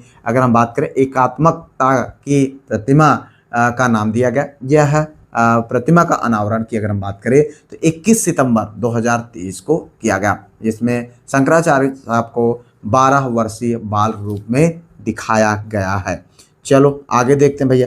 बेंगलुरु में स्थित statue of prosperity Shri Nath प्रभु कैंपे गौड़ा। मेरे भाई ये क्वेश्चंस बेहद इंपॉर्टेंट है, इनको आप इग्नोर ना करें कि यार स्टैचू से संबंधित बहुत क्वेश्चन देखने को मिलेंगे आपको एग्जाम में। तो यहाँ पर देखें इसके मूर्तिकार कौन थे? Who is the specular of the Statue of prosperity Shri Nath Prabhu Kempe Gowda located in Bengaluru? आपको बताना है राम बी सुतार, अरुण योगीराज, चंद्रकांता सोमपुरा, लक्ष्मण व्यास। तो बताएं भाई सही विकल्प। यहाँ पर देखिए राम वी सुतार, यह क्या नाम सही है? राम बी सुतार, ये आपका सही आंसर है। अगर हम बात करें बेंगलुरु के संस्थापक नाथ प्रभु कैंपगौड़ा की 108 फीट ऊंची कांस्य प्रतिमा के मूर्तिकार पद्म विभूषण पुरस्कार से सम्मानित राम बी सुतार जी हैं। ठीक है, यहाँ पर आप देख सकते हैं। आगे बढ़ते हैं भैया अगला क्वेश्चन। ये देखो भारत के बाहर हनुमान जी की सबसे ऊंची प्रतिमा स्टैचू ऑफ यूनियन का अनावरण कहाँ किया गया है? देखो where has the tallest statue of Lord Hanuman outside India the Statue of Union been unveiled? London, UK, Toronto Canada, Texas America, Sydney Australia? तो देखिए यहाँ पर जो सही विकल्प है वो है भैया टेक्सास अमेरिका में। कहाँ पर? अमेरिका में भी हमारे जो है देखो बजरंगबली भगवान का प्रताप है। ठीक है, यहाँ पर अगर हम बात करें तो अमेरिका के टेक्सास राज्य, ठीक है, में भगवान हनुमान जी की 90 फीट ऊंची प्रतिमा का अनावरण किया गया, जिसे स्टैचू ऑफ यूनियन का नाम दिया गया। ठीक है, चलो नाथ द्वारा राजस्थान में स्थित स्टैचू ऑफ बिलीफ यानी विश्वास स्वरूपम किस भगवान को समर्पित है? तो आप यहाँ फोटो में तो देख ही रहे हैं। ठीक है, to which god in the Statue of Belief located? देखें यहाँ पर नाथ द्वारा डेडिकेटेड भगवान राम, भगवान कृष्ण, भगवान शिव, हनुमान। तो आपको बताना भाई सही विकल्प। देखिए यहाँ पर जो सही विकल्प मित्र वो है भगवान शिव, जैसा कि हमने ऑलरेडी बताया। तो यहाँ पर अगर हम बात करें थोड़ा सा, राजस्थान के नाथद्वारा में निर्मित स्टैचू ऑफ बिलीफ यानी विश्वास स्वरूपम दुनिया की सबसे ऊंची भगवान शिव की बैठी हुई प्रतिमा है। ठीक है, 20वां G20 शिखर सम्मेलन 2025 का आयोजित किया गया। ठीक है, थोड़ा सा आज की पीडीएफ में गलती ये हुई है, जो चीज़ें पास्ट में होनी चाहिए उसको उस सेंटेंस को फ्यूचर में लिख दिया गया, तो हम थोड़ा सा मैनेज करेंगे। यहाँ पर देखेंगे where was the 20th G20 summit held, तो यहाँ पर देखना है मतलब 20वां G20 शिखर सम्मेलन 2025 कहाँ आयोजित हुआ, आपको बताना है आंसर। मेरे भाई मैं आपको बार बार कहता हूँ, जितने आंसर आपको पता हो हमारे बताने से पहले आप उनका आंसर करें, नहीं पता है तो हमारे बताने के बाद आंसर करें, लेकिन आप कमेंट में आंसर जरूर करें, क्योंकि ऐसा करने से आपको चीज़ें लंबे समय तक याद होंगी और आप इन्वॉल्व कर पाएंगे अपने आप को। यहाँ पर देखिए रियो डी जेनेरियो, जी हाँ विकल्प है नई दिल्ली, जोहानिसबर्ग, बीजिंग, तो सही विकल्प है भैया जोहानिसबर्ग दक्षिण अफ्रीका। जी हाँ, अगर हम इनसे संबंधित कुछ और इंपॉर्टेंट चीज़ों पर बात करें कि जो है ये 20वां G20 शिखर सम्मेलन 2025 का आयोजित कहाँ किया गया, कब किया गया था, 22 से 23, कब 22 से 23 नवंबर 2025 को, कहाँ पर, दक्षिण अफ्रीका के जोहानिसबर्ग में। यहाँ पर कुछ इंपॉर्टेंट चीजें हैं, इसको आप यहाँ पर देख सकते हैं। ठीक है, तो अगर हम बात करें G20 शिखर सम्मेलन की, क्योंकि शिखर सम्मेलन से संबंधित क्वेश्चन आपको पूछे जा सकते हैं, आपको देखने को मिल सकते हैं। तो यहाँ पर देखें G7 शिखर सम्मेलन जो कि 16-17 जून 2025 को यहाँ पर कनाडा में। उसके बाद अगर हम बात करें ब्रिक्स शिखर सम्मेलन 6 से 7 जुलाई 2025 को, कहाँ, रियो डी जेनेरियो में। मेरे भाई आप जानते हैं ये क्वेश्चन आपके लिए बेहद इंपॉर्टेंट है और बड़ी मेहनत से तैयार करता हूं, तो आप कृपया इन वीडियो को लाइक, चैनल को सब्सक्राइब, हाइप, शेयर जरूर कर दें। देखिए यहाँ पर जलवायु परिवर्तन पर UNFCCC का COP 30 सम्मेलन कहाँ प्रस्तावित है, आपको बताना है, मतलब प्रस्तावित मतलब हो गया है। ठीक है, वेयर इज द जो है UNFCCC COP 30 on the climate change propose to be held, तो यहाँ पर देखिए बाकू अजरबैजान, नैरोबी जिनेवा और उसके बाद बेलेम ब्राजील, तो ये ही आपका सही विकल्प है मेरे भाई, इसका आंसर है बेलेम यानी ब्राजील में। ठीक है, तो अगर हम यहाँ पर देखें जलवायु परिवर्तन पर जो UNFCCC का COP 30 सम्मेलन हुआ था, वो कब से कब तक हुआ था, 10 से लेकर के 21 तक। ये देखो कितना सुंदर दृश्य देख रहा है, जलवायु से संबंधित है ना। तो यहाँ पर देखिए ये जो है 10 से 21 नवंबर 2025 को ब्राजील के जो है बेलेम में हुआ था। अब अगर हम जलवायु संकट और वैश्विक एजेंडा से संबंधित बात करें, यहाँ पर UNFCCC COP 30 का ये जो है आयोजन किया गया 10 से लेकर 21 नवंबर 2025 में। ठीक है, जो कि बेलेम ब्राजील में। जलवायु परिवर्तन पर अगर 29वां UN सम्मेलन की अगर हम बात करें तो 11 से लेकर के 22 नवंबर 2025 बाकू अजरबैजान में हुआ था। ठीक है, जलवायु शिखर सम्मेलन की अगर हम जब बात करते हैं तो ये 12 जनवरी 2024 को कहाँ पर, मुंबई, अपने, जी हाँ, महाराष्ट्र में। अगर हम बात करें अंतर्राष्ट्रीय सौर गठबंधन का 7वां सत्र, तो कब, 3 से लेकर 6 नवंबर 2024 को नई दिल्ली में। ठीक है, तो इतना आपको इस क्वेश्चन संबंधित जानना चाहिए। आगे देखो अगला क्वेश्चन, 47वां आसियान शिखर सम्मेलन 2025 कहाँ आयोजित हुआ। ठीक है, आपको बताना है कुआलालंपुर, संघाई, बीजिंग और तियानजिन, चीन। ठीक है, तो देखें यहाँ पर where was the 47th ASEAN summit यहाँ पर होस्टेड, आपको बताना नवंबर 2025 का। तो यहाँ पर देखें जो सही विकल्प है तो वो है आंसर यहाँ पर ये कुआलालंपुर, कहाँ पर, कुआलालंपुर। 47वां जो है आसियान शिखर सम्मेलन 26 से लेकर 28 अक्टूबर के बीच, 26 से 28 अक्टूबर 2025 को कुआलालंपुर मलेशिया में जो है हुआ, आयोजित किया गया था। अब यहाँ पर इसके संबंधित कुछ और चीज़ों पर हम बात करेंगे, क्षेत्रीय और रणनीतिक मंच का। अगर हम बात करें संघाई सहयोग संगठन, देखो इसी तरीके से क्वेश्चन आपको मिलेगा एग्जाम में, इसलिए आप बिल्कुल बिंदास रहें, जितना हम करा रहे हैं आप उसको करते जाएं। ठीक है, SCO सम्मेलन 13 से 14 अक्टूबर 2025 को कहाँ पर हुआ, बीजिंग में। और 47वां आसियान शिखर सम्मेलन 26 से 28 अक्टूबर यहाँ पर कुआलालंपुर। ठीक है, नाटो शिखर सम्मेलन ये 24 से 25 जून 2025 नीदरलैंड में। ठीक है, इप्सा शिखर सम्मेलन तो 23 नवंबर 2025 जोहानिसबर्ग दक्षिण अफ्रीका में। ठीक है, 19वां NAM शिखर सम्मेलन ये 15 से लेकर के 20 जनवरी 2024 में कंपाला युगांडा में हुआ था। तो घबराए नहीं, क्योंकि आपको लग सकता है कि यार पता नहीं याद होगा कि नहीं याद, भूल जाएगा। एक बार देखे रखिए, पीडीएफ के माध्यम से रिवीजन कर लीजिएगा, बाकी पढ़ते रहिए, अपना काम करें, बिंदास रहें और बहुत ज़्यादा चिंता करने की ज़रूरत नहीं है कि सारी चीज़ें तुरंत ही आपको एहसास हो कि याद हो रही हैं। ठीक है, वो एग्ज़ाम में कभी कभी ऐसा होता है कि आप उसको पढ़े होते हैं तो चीज़ें आपको आपके आगे आती हैं, ऑब्जेक्टिव एग्जाम है, आराम से आप कर सकते हैं। 56वां अंतर्राष्ट्रीय फिल्म महोत्सव 2025 का आयोजन स्थल कौन है? देखो यहाँ पर what is the venue for the 56th international film festival of India 2025? Mumbai, Panaji, नई दिल्ली, फरीदाबाद। तो देखो यहाँ पर जो सही विकल्प है वो है, आपको बताना सही विकल्प है भैया गोवा, पणजी। ठीक है, ये आपका गोवा की राजधानी पणजी में भारत का अंतर्राष्ट्रीय फिल्म महोत्सव IFFI पारंपरिक रूप से गोवा की राजधानी पणजी में आयोजित किया जा रहा। ठीक है, आगे देखो अगला क्वेश्चन, जुलाई 2025 में प्रस्तावित मतलब हो चुका है ब्रिक्स शिखर सम्मेलन का आयोजन कहाँ किया गया? तो Johannesburg, Kazan, Rio de Janeiro, नई दिल्ली। आपको बताना है सही विकल्प, अभी हम लोगों ने इस पर डिस्कस भी किया। तो यहाँ पर जो सही विकल्प है भैया वो है रियो डी जेनेरियो, जो कहाँ पर है? ब्राजील में है। ठीक है, 2025 का ब्रिक्स शिखर सम्मेलन 6 से 7 जुलाई ब्राजील के रियो डी जेनेरियो में हुआ। ठीक है, तो यहाँ पर आप कुछ और चीज़ों को देखें। अगर हम क्षेत्रीय एवं विशिष्ट महोत्सव की बात करते हैं तो संगाई महोत्सव, जी हाँ, ये 21 से 30 नवंबर 2025 को कहाँ पर हुआ? मणिपुर में। ठीक है, और उसके बाद तीसरा लेवेंडर महोत्सव 1 से 2 जून 2025 को भद्रवाह डोंडा में। ठीक है, 11वां मालाबार नदी महोत्सव 24 से 27 जुलाई 2025 को कहाँ पर? कोझीकोड, केरल में। मारबत उत्सव 23 अगस्त 2025 नागपुर में। ठीक है, दिव्य कला मेला 23वां प्रयागराज में जनवरी 2025 में, और 22वां नई दिल्ली 2000 ये हुआ। और उसके बाद यहाँ पर ये सारी चीज़ें रहीं आपके लिए इम्पोर्टेंट। अब देखते हैं अगला क्वेश्चन, ये देखो जलवायु परिवर्तन का पर 29वां UN सम्मेलन, ठीक है, COP29 2024 कहाँ आयोजित किया गया था? ठीक है, जो है 30वां हो चुका है, लेकिन 24 अगर हम 29वां की बात करें तो Baku Azerbaijan, बेलेम Brazil, Nairobi Dushanbe Tajikistan. तो हो सकता है कभी पूछा जा सकता है इस टाइप का क्वेश्चन भी पीछे वाला, तो यहाँ पर आप इसको ध्यान रखें, बाकू अजरबैजान में। ठीक है, COP29 का आयोजन 11-12 नवंबर 2024 को अजरबैजान की राजधानी बाकू में किया गया था। ठीक है, और अभी क्या हुआ था? बेलेम ब्राज़ील में हुआ।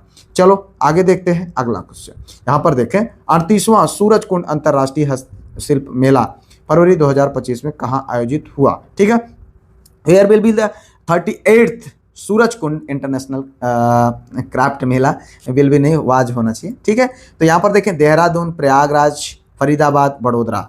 तो बताएं भाई सही विकल्प, सही विकल्प है आपका सी आंसर, यानी फरीदाबाद, जो कहाँ का है? हरियाणा में। ठीक है, सूरजकुंड अंतर्राष्ट्रीय शिल्प मेला प्रतिवर्ष जो है हरियाणा के फरीदाबाद जिले में आयोजित किया जाता है। तो इतना आप जाने, इस टाइप का क्वेश्चन आपको आपके एग्जाम में देखने को मिल सकता है, इसीलिए आपको यहाँ पर दिखाया जा रहा है। ठीक है मेरे भाई, आगे बढ़ते हैं अगला क्वेश्चन, जनवरी-फरवरी 2025 में मध्य महाकुंभ का मेला आयोजित किया गया। ठीक है, तो ये भी क्वेश्चन बन सकता है, कहाँ किया गया है? देखो यहाँ पर हरिद्वार, उज्जैन, नासिक, प्रयागराज। तो हम सब जानते हैं, दुनिया जानती है, कहाँ पर हुआ है? तो ये हुआ है भैया प्रयागराज, हम सबके प्रिय प्रयागराज में। कहाँ पर? प्रयागराज में। ठीक है, महाकुंभ मेला 13 जनवरी से 26 फरवरी 2025 तक उत्तर प्रदेश प्रयागराज के में आयोजित किया गया। इसे विश्व का सबसे बड़ा मानवीय जमावड़ा कहा गया, मतलब इतना ज़्यादा भीड़ हुई थी। ठीक है, चलो आगे देखते हैं थोड़ा सा और इससे संबंधित। भारत के महासांस्कृतिक आयोजन महाकुंभ 13 जनवरी से 26 फरवरी 2025 में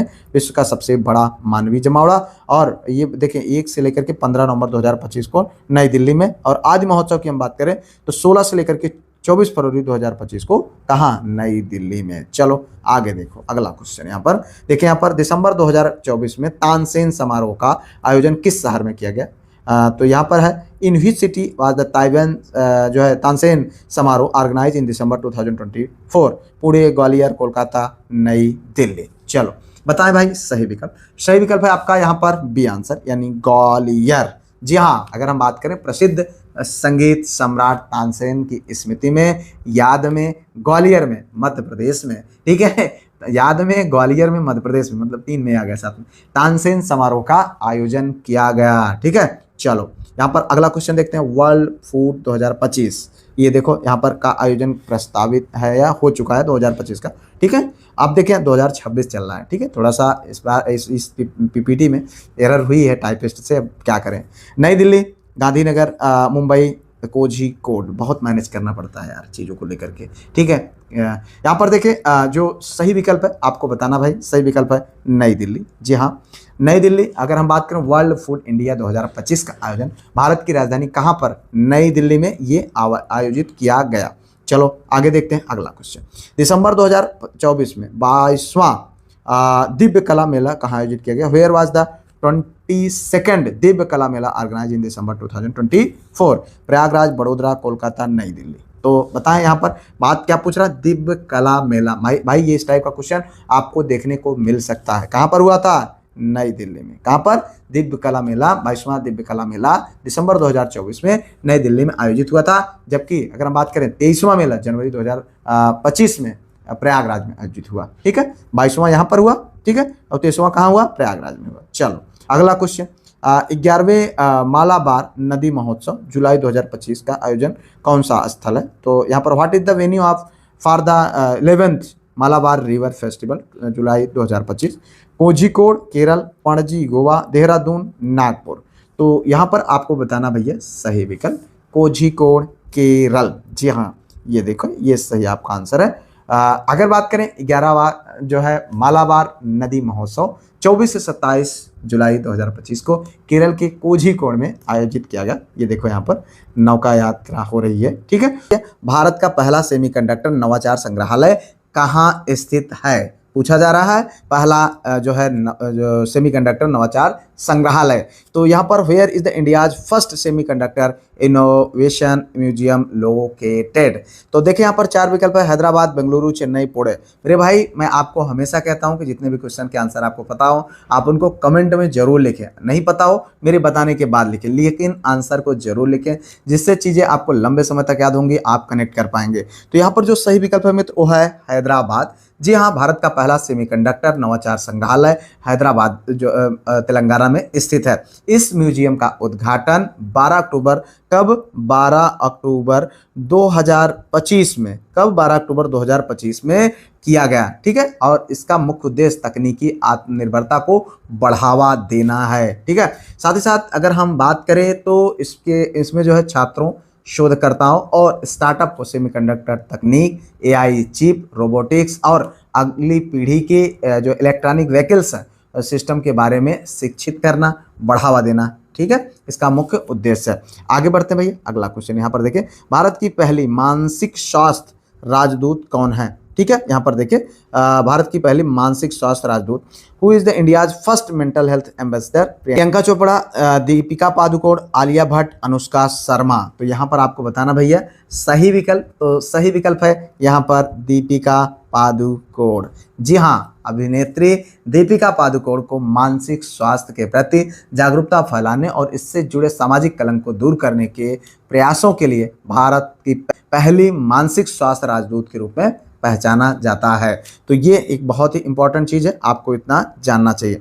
अब आगे बढ़ते हैं अगले क्वेश्चन की ओर। वन्यजीव अधिनियम 1972 में संशोधन करने वाला पहला राज्य कौन सा है? Which is the first state to amend the wild life act 1972? देखिए यहाँ पर ये बहुत इंपॉर्टेंट है, मध्य प्रदेश, कर्नाटक, केरल, असम।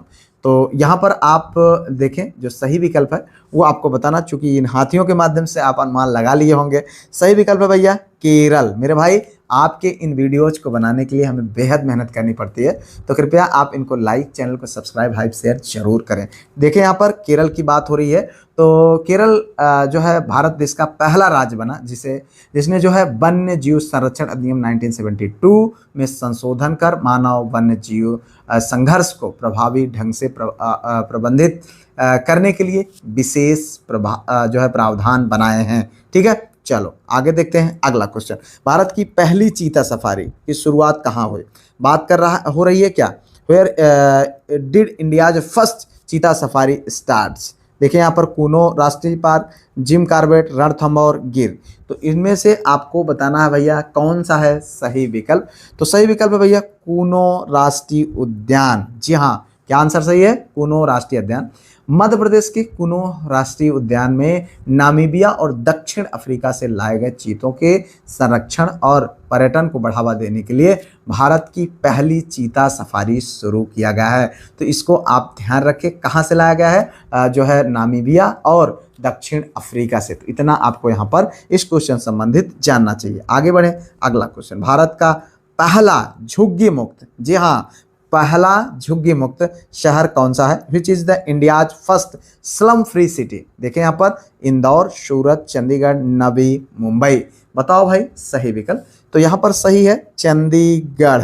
जी हाँ, बात हो रही है किसका? झुग्गी मुक्त शहर के। तो इसमें जो सही विकल्प है भैया चंडीगढ़ है। ठीक है, अगर हम बात करें सितंबर 2025 में शाहपुर कॉलोनी में, जो सबसे अभी लेटेस्ट शाहपुर कॉलोनी को जो है हटाने के बाद जो है चंडीगढ़ भारत का पहला आधिकारिक तौर पर झुग्गी मुक्त शहर बन गया। ठीक है, अगर हम बात करें 12 वर्षों के सुनियोजित पुनर्वास प्रयासों के बाद प्रशासन ने सभी अवैध बस्तियों को साफ कर निवासियों को फ्लैट आवंटित किए, जिससे लगभग 527 एकड़ से अधिक मूल्यवान भूमि मुक्त हुई। ठीक है, इतना आपको यहाँ पर जानना चाहिए।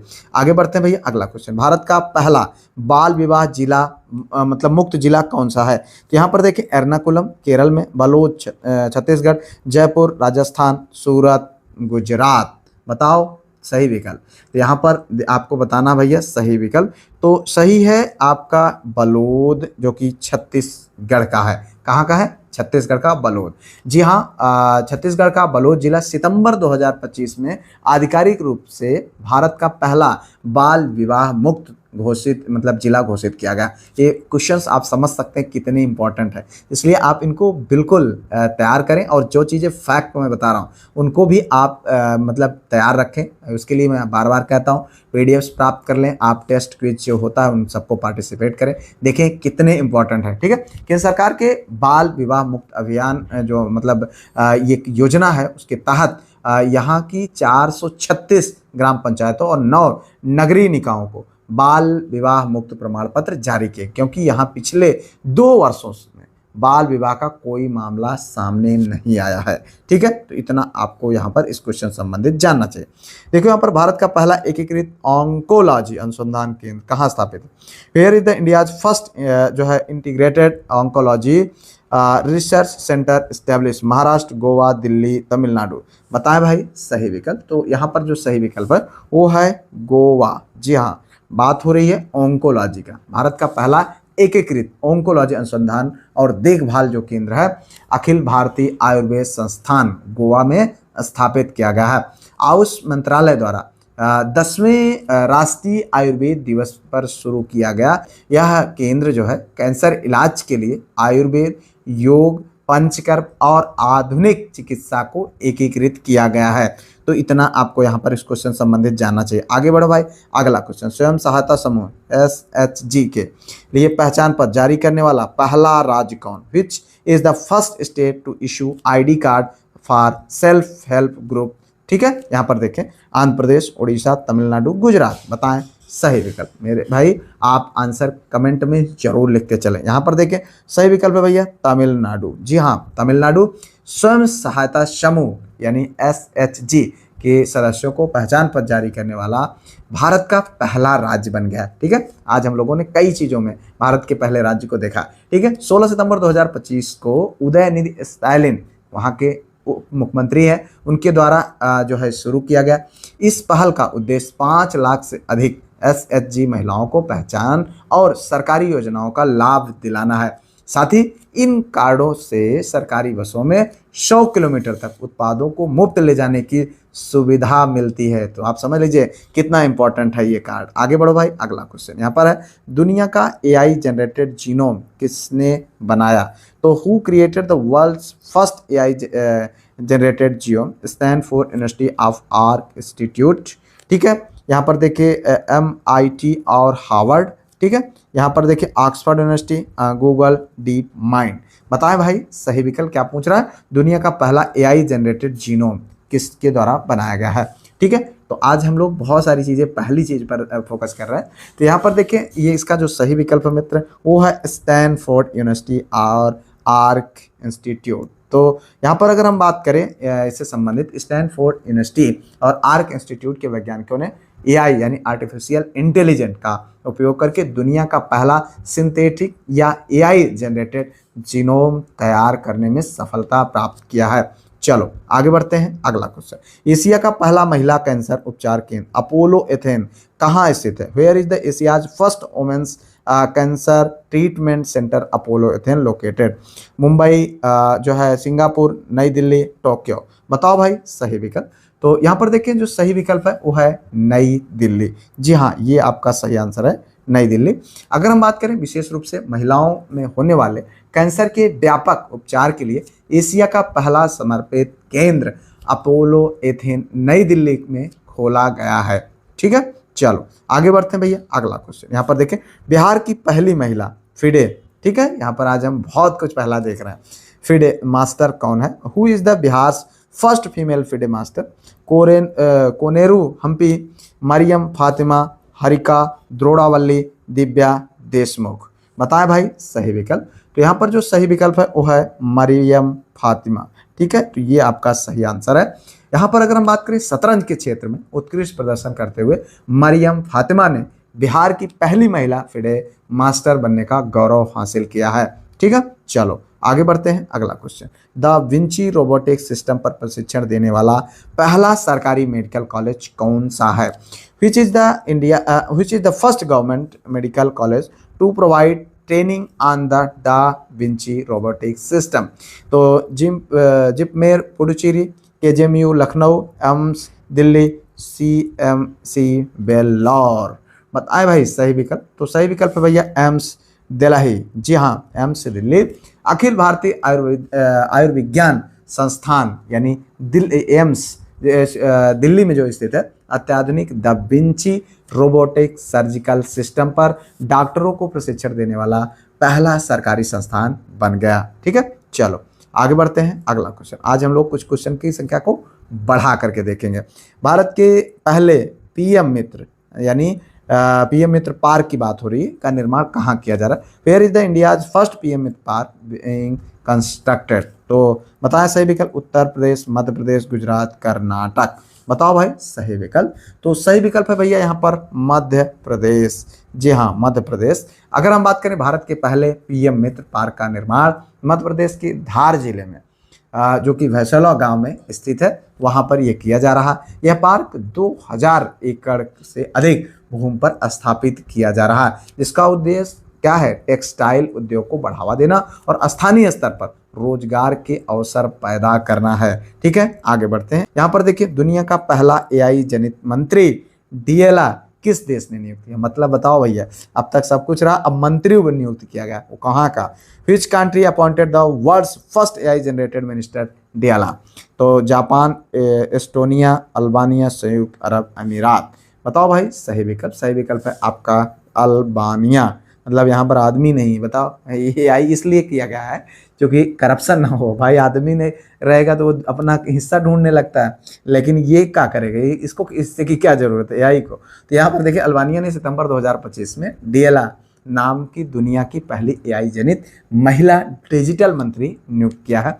प्रधानमंत्री एडी रामा द्वारा नियुक्त। बहुत होशियार, इसका मतलब प्रधानमंत्री है भाई। ठीक है, डेला का मुख्य कार्य सार्वजनिक निविदाताओं में 100% पारदर्शिता यानी भ्रष्टाचार मुक्त, ठीक है, सुनिश्चित करना और भ्रष्टाचार को कम करना है। यह एक वर्चुअल एआई अवतार है जो ई अल्बानिया पोर्टल के माध्यम से काम करता है। सिकल सेल एनीमिया उन्मूलन मिशन की प्रारंभ तिथि क्या है? जी हाँ, क्वेश्चन क्या है? When was the sickle cell anemia elimination mission started? देखें यहाँ पर सही विकल्प आपको बताना भाई। 4 विकल्प है। 1 फरवरी 2023, 1 अप्रैल 2024, 15 अगस्त 2025 और बजट 2025-26। तो यहाँ पर देखिए जो सही विकल्प है मित्र वो है 1 फरवरी 2023। मेरे भाई मैं आपको कहता हूं कि आपके जो भी आपको आंसर पता हो आप उनको कमेंट में लिखें, नहीं पता हो हमारे बताने के बाद लिखें, लेकिन लिखें जरूर, जिससे आपको चीजें लंबे समय तक याद होंगी। क्योंकि ये क्वेश्चन आपके आने वाले एग्जाम, चाहे जीआईसी लेक्चरर हो, जीडीसी हो, असिस्टेंट प्रोफेसर या कोई भी प्रकार के आप गवर्नमेंट सर्विस के एग्जाम की तैयारी कर रहे हैं, बेहद इंपॉर्टेंट है, आप इनको जरूर तैयार रखें। यहाँ पर बात हो रही है सिकल सेल एनीमिया उन्मूलन मिशन की। को अगर हम गति देने की बात करें तो इसके व्यापक कार्यान्वयन के लिए बजट 2025 में विशेष प्रावधान किया गया है और घोषणाएं की गई हैं ताकि 2047, ठीक है, कब 2047 तक इससे जो है इस पर नियंत्रण किया जा सके। यहाँ पर कुछ चीजें हैं स्वास्थ्य सुरक्षा संबंधित। यहाँ पर देखिए हर जीवन अनमोल आयुष्मान भारत योजना के अंतर्गत 23 सितंबर 2018 आयुष्मान योजना जो शुरू किया गया, कब 23 सितंबर 2018। मेरे भाई ये डेट बहुत इंपॉर्टेंट है, क्वेश्चन में आपसे पूछ लिया जाएगा कि जो है आयुष्मान भारत योजना कब शुरू किया गया था, कब 23 सितंबर 2018, और इसके थ्रू 10 करोड़ परिवारों को 5 लाख तक का तृतीयक जो है स्वास्थ्य चिकित्सा सुविधा प्रोवाइड कराना है। ठीक है, तो यहाँ पर देखिए अगला जो है सिकल सेल एनीमिया उन्मूलन, ये 1 फरवरी 2023 से शुरू किया गया है। जनजातीय क्षेत्रों पर विशेष ध्यान देते हुए इस गंभीर बीमारी का खात्मा करना इसका लक्ष्य रखा गया है।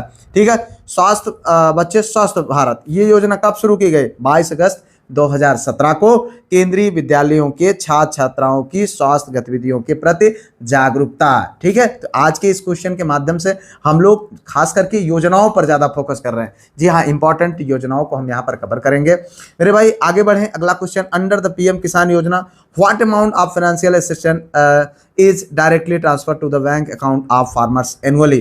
तो यहाँ पर देखिए पीएम किसान योजना के तहत किसानों के खाते में प्रतिवर्ष कितनी वित्तीय सहायता प्रत्यक्ष हस्तांतरित की जाती है, तो बताना। 4 विकल्पों में से सही आंसर देखिए यहाँ पर 2 किस्तों में 2000, ठीक है, 3 किस्तों में 6000, 2 किस्तों में 10,000, 3 किस्तों में 15,000। बताएं, आप सब जानते हैं और बहुत फेमस है। ठीक है मेरे भाई, एक चीज़ मैं आपको और कहूँगा कि अगर आपको ये वीडियोज नियमित तौर पर आप देखते हैं, पसंद करते हैं, तो निश्चित तौर पर लाइक, चैनल को सब्सक्राइब, हाइप, शेयर कर लें।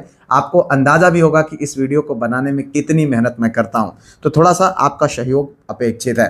तो यहाँ पर जब हम बात करते हैं कि जो है सहयोग की, तो ये देखें, ये है 6,000 इन 3 इंस्टॉलमेंट, यानी 6,000 रुपये का सहयोग किया जाता है प्रधानमंत्री किसान सम्मान निधि योजना के अंतर्गत। पात्र किसान परिवारों को प्रतिवर्ष 6,000 की आर्थिक सहायता दी जाती है। 2,000 की 3 समान किस्तों में ये प्रोवाइड कराया जाता है। यहाँ पर अब हम बात करेंगे कृषि से संबंधित कुछ इंपॉर्टेंट चीज़ों को।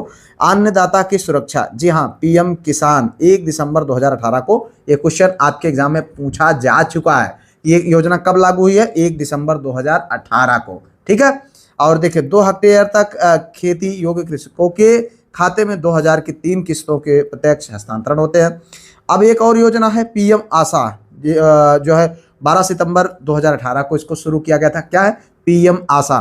ठीक है, किसानों की उसकी उपज का पूरा उचित मूल्य दिलाने के लिए ये जो है किया गया। एक और योजना है पीएम किसान मानधन योजना, 30 मई 2019 को शुरू किया गया। यहाँ पर 60 वर्ष की आयु पूरी कर लेने पर 3,000 मासिक पेंशन का प्रावधान किया गया है इस योजना के अंतर्गत। तो यह इतना आपके लिए बेहद इंपॉर्टेंट है, इसको आपको जानना चाहिए। आगे देखें भैया, सुकन्या समृद्धि योजना के तहत बैंक खाता खोलने के लिए लड़की की अधिकतम आयु सीमा क्या होनी चाहिए, तो ये देखें बिटिया रानी है। ठीक है, what is the maximum age limit for a girl child to open a bank account under the Sukanya Samriddhi Yojana, तो बताएं 4 विकल्प है, 8 वर्ष, 10 वर्ष, 12, 15। इनमें से जो सही विकल्प है मित्र वो आपको आंसर करना है। यहाँ पर सही विकल्प है भैया 10 वर्ष। जी हाँ, बात हो रही है किसका, सुकन्या समृद्धि योजना की। सुकन्या समृद्धि योजना एक छोटी बचत योजना है। इसमें माता पिता या कानूनी अभिभावक कन्या के मतलब लड़की के जन्म से लेकर उसके 10 वर्ष की आयु पूरी होने तक खाता खुलवा सकते हैं, और उसमें उससे संबंधित कुछ इंपॉर्टेंट चीज़ों को और यहाँ पर देखते हैं। यहाँ पर देखिए समाज और संस्कृति सबका साथ, सुकन्या समृद्धि योजना कब शुरू किया गया, ये भी डेट याद रखना भाई, 22 जनवरी 2015 को। ठीक है, लड़की के नाम 10 वर्ष की आयु तक बैंक खाता खोलने, सुरक्षित भविष्य का निर्माण करने के लिए, यानी आप यहाँ पर देख सकते हैं। ठीक है, अब इसके साथ साथ एक और योजना है प्रधानमंत्री वय वंदना योजना। ये जो है 4 मई 2017 को ये योजना शुरू किया गया।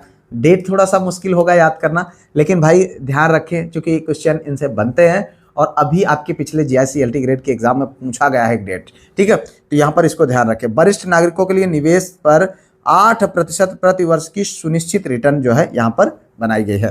अब हम बात करेंगे एक धरोहर गोद लो योजना, 25 अक्टूबर 2017 को शुरू किया गया। कारपोरेट क्षेत्र की कंपनियों द्वारा राष्ट्रीय स्मारकों का विकास एवं संरक्षण। जी हाँ, ये सब प्रमुख योजनाएं रही।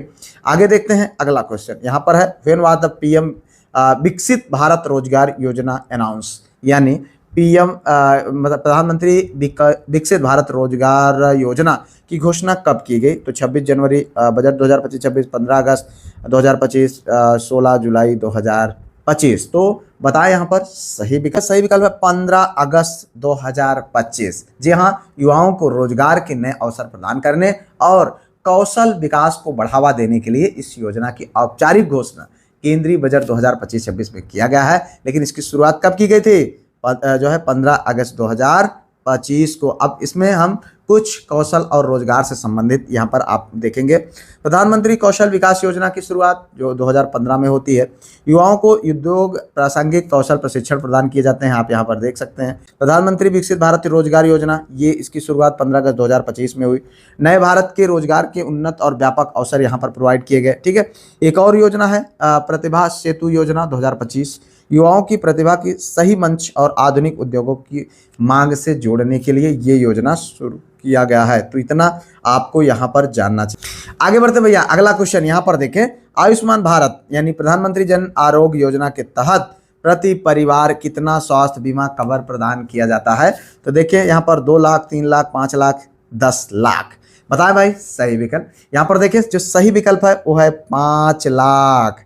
कितना है? 5 लाख है मेरे भाई। आयुष्मान भारत योजना दुनिया की सबसे बड़ी स्वास्थ्य बीमा योजना है, जिसके तहत पात्र परिवारों को जो है माध्यमिक और तृतीयक देखभाल के लिए प्रति वर्ष 5 लाख तक का मुफ्त कैशलेस इलाज प्रोवाइड कराया जाता है। आगे बढ़ते भैया, अगला question. Which of the following missions and scheme was introduced specifically in the budget 2025-26? निम्नलिखित में से कौन सा मिशन या योजना विशेष रूप से बजट 2025-26 में पेश किया गया? तो यहाँ पर देखें, धन धान्य कृषि योजना, भारत ज्ञान भारतम मिशन और भारतीय भाषा पुस्तकम, उपरोक्त में से मतलब उपरोक्त सभी। तो आपको बताना भाई सही विकल्प है ये वाला आंसर। जी हाँ, ये तीनों योजनाएं 2025-26 बजट के अंतर्गत शामिल की गई। ठीक है, 2025-26 में कृषि, शिक्षा और भाषा के विकास पर केंद्रित 3 महत्वपूर्ण, पहले धन धान्य कृषि योजना, ठीक है, ज्ञान भारतम मिशन और भारतीय भाषा पुस्तक योजना शुरू करने का प्रस्ताव दिया गया।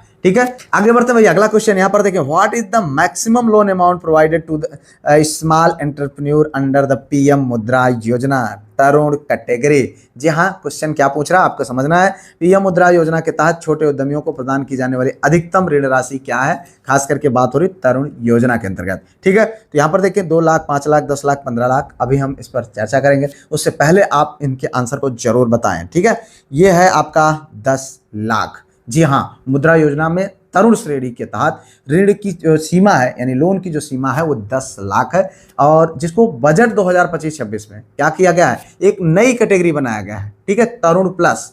क्या बनाया गया है? तरुण प्लस। और उसमें क्या कर दिया गया है? 10 से 20 लाख कर दिया गया। लेकिन अगर तरुण की बात आएगी तो 10 लाख ही आपका आंसर होगा मेरे भाई। लेकिन अगर तरुण प्लस की बात आएगी तो 20 लाख होगा। अब थोड़ा सा ध्यान समझिएगा, तो यह मुद्रा योजना के बारे में ये शुरुआत होती है कब? अप्रैल 2015 में। ठीक है, और छोटे कारोबारियों को ऋण देने के लिए सुविधा प्रदान की गई, जिससे लोग अपना बिजनेस शुरू करें। ठीक है, अगर हम बात करें प्रधानमंत्री योजना मुद्रा योजना की शुरुआत, तो ये जो है अप्रैल 2015 में हो गई और नरेंद्र मोदी साहब के द्वारा किया गया। ठीक है, हाल ही में जब इसका जो है 10 साल पूरा हुआ, यानी अप्रैल 2025 में इस योजना ने अपने 10 साल पूरे किए। अब तो 2026 चल रहा है। ठीक है, तो 11 साल हो गए। इस योजना का मुख्य उद्देश्य गैर कारपोरेट, गैर कृषि, लघु और सूक्ष्म उद्यमियों को 20 लाख तक का ऋण प्रदान करना है। ठीक है, अब इस न्यू बजट में 10 से 20 बढ़ा दिया गया है। ठीक है, इसमें ऋण को मुख्य रूप से 4 श्रेणियों में बांटा गया। पहला क्या है? शिशु, जिसको 50,000 तक लोन दिया जाता है, छोटे मोटे जो व्यापारी होते हैं उनके लिए। और उसके बाद किशोर जो 50,000 से 5 लाख तक का। ठीक है, उससे मतलब उससे बड़े वाले लेवल पर। उसके बाद फिर अगला नंबर आता है तरुण के अंतर्गत 5 लाख से 10 लाख तक का लोन मिलता है। ठीक है, और उसके बाद तरुण प्लस में 10 लाख से 20 लाख तक के ऋण की योजना है। इस योजना के बारे में आपको अधिक जानकारी लेना है तो PIB पोर्टल या मुद्रा की आधिकारिक वेबसाइट पर जाकर के आप प्राप्त कर सकते हैं। ठीक है, अब यहाँ पर देखें कुछ और चीज़ों के बारे में हम देखें। प्रधानमंत्री मुद्रा योजना, यहाँ पर अप्रैल 2015 छोटे कारोबारियों को शिशु किशोर और तरुण की सुविधा। स्टार्टअप इंडिया 16 जनवरी 2016 को शुरू किया गया। नए उद्यमों को बढ़ावा देना और देश में नवाचार को जो है मजबूत समर्थन देना। पहल, ठीक है, ये 1 जनवरी 2015 को शुरू किया गया। LPG सब्सिडी का सीधे लाभार्थियों के बैंक खाते में DBT। तो पहल है क्या, इसके थ्रू क्या होता है कि जो LPG सिलेंडर का जो सब्सिडी है सीधे अकाउंट में जाएगा, ये है। ठीक है, चलो अगला देखते हैं। प्रधानमंत्री श्रम योगी मान धन योजना के तहत 60 वर्ष की आयु प्राप्त करने के बाद कितनी मासिक पेंशन राशि की गारंटी है। अब देखो यहाँ पर इसका आंसर आपको बताना भाई। तो अंडर द PM जो है Shram Yogi Maan Dhan Yojana, what is the monthly pension amount granted after attaining the age of 60। तो यहाँ पर है 1,000, 2,000, 3,000, 4,000, 5,000। बताओ भाई सही विकल्प। सही विकल्प की अगर हम बात करें तो यह है 3,000। जी हाँ, यह असंगठित क्षेत्र में श्रमिकों के लिए एक स्वैच्छिक और अंशदायी पेंशन योजना है। इसमें 60 वर्ष की आयु पूर्ण होने पर लाभार्थी को कम से कम न्यूनतम 3,000 की निश्चित मासिक पेंशन दी जाती है। कुछ प्रमुख जो है बुनियादी ढांचा और हरित विकास संबंधित कुछ योजनाएं हैं, उनको हम देखेंगे। भारत माला परियोजना जो 24 अक्टूबर 2017 को शुरू किया गया। स्वर्ण चतुर्भुज तथा पूरब पश्चिम उत्तर दक्षिण गलियारा और राष्ट्रीय राजमार्ग का विकास किया गया। यहाँ पर आप इसको देख सकते हैं। ठीक है, सौभाग्य योजना, यह एक बहुत महत्वपूर्ण योजना है। 25 सितंबर 2017 को इसकी शुरुआत किया गया। प्रधानमंत्री सहज बिजली हर घर योजना के तहत 100% विद्युतीकरण इसके अंतर्गत कराया गया। ठीक है, अब हम बात करते हैं गोवर्धन योजना 2018-19 में शुरू किया गया। कचरे से वंचन यानी कंपोस्ट खाद और गोबर गैस का निर्माण कर ग्रामीण स्वच्छता को बढ़ावा देना। अब हम आगे बढ़ेंगे भविष्य की ओर सामरिक और तकनीकी सीमाओं पर। यहाँ पर देखिए एक योजना है हरित हाइड्रोजन प्रमाणन योजना, जो कि 29 अप्रैल 2025 को शुरू किया गया। स्वच्छ ऊर्जा और वैश्विक ग्रीन इकोनॉमी में भारत का नेतृत्व स्थापित करना इसका मुख्य लक्ष्य रहा। सुदर्शन चक्र मिशन, अगर हम बात करें, घोषणा जो है 15 अगस्त 2025 को किया गया। रक्षा और सामरिक तकनीकी सशक्तिकरण की अभूतपूर्व पहल ये है। ठीक है, तो यहाँ पर इतना आपको इन क्वेश्चन संबंधित जानना चाहिए। डिजिटल इंडिया की बात करें तो ये 1 जुलाई 2015 को शुरू किया गया। सरकारी कामकाज के डिजिटलीकरण की नींव पर आज के भविष्य का निर्माण करना। ये वर्तमान में भारत के रक्षा मंत्री कौन है? ठीक है, who is currently the defence minister of India. तो आप जानते हैं ये बहुत इंपॉर्टेंट है। इस तरीके के चूंकि केंद्रीय मंत्रालय से संबंधित क्वेश्चन आपको आपके एग्जाम में देखने को मिल सकते हैं, इसलिए इन जो इंपॉर्टेंट चीजें हैं उनको हमने यहाँ पर रखा हुआ। तो यहाँ पर देखें अमित शाह, राजनाथ सिंह, S जयशंकर और नितिन गडकरी। तो यहाँ पर हम सब जानते हैं जो सही विकल्प है वो है राजनाथ सिंह। जी हाँ, अगर हम बात करें राजनाथ सिंह भारत सरकार के वर्तमान रक्षा मंत्री हैं। भारत के वर्तमान रक्षा मंत्री श्री राजनाथ सिंह उन्होंने 9 जून 2024 को लगातार दूसरे कार्यकाल के लिए केंद्रीय कैबिनेट मंत्री के रूप में शपथ लिया। ठीक है, वे 2019 में इस पद पर कार्यरत हैं। कब से? 2019 से ये कार्यरत है। तो इतना आपको यहाँ पर इनसे जानना चाहिए और देश की रक्षा तथा आंतरिक सुरक्षा की जिम्मेदारी संभाल रहे हैं। ठीक है भैया, आगे बढ़ो। अगला क्वेश्चन यहाँ पर देखो, अमित शाह को गृह मंत्रालय के साथ साथ कौन सा अन्य मंत्रालय सौंपा गया? इस तरीके का क्वेश्चन आपको देखने को मिलेगा मेरे भाई। हमको तो पता है क्या गृह मंत्रालय, लेकिन उसके बाद और क्या है उसको भी आपको जानना है। Along with the home ministry which other ministry has been assigned to Amit Shah. तो बताना है यहाँ पर सही विकल्प। देखिए यहाँ पर जो सही विकल्प है उसमें से ऑप्शन है रक्षा मंत्रालय, सहकारिता मंत्रालय, वित्त मंत्रालय, स्वास्थ्य मंत्रालय। तो सही विकल्प क्या है भाई? सही विकल्प है आपका सहकारिता मंत्रालय।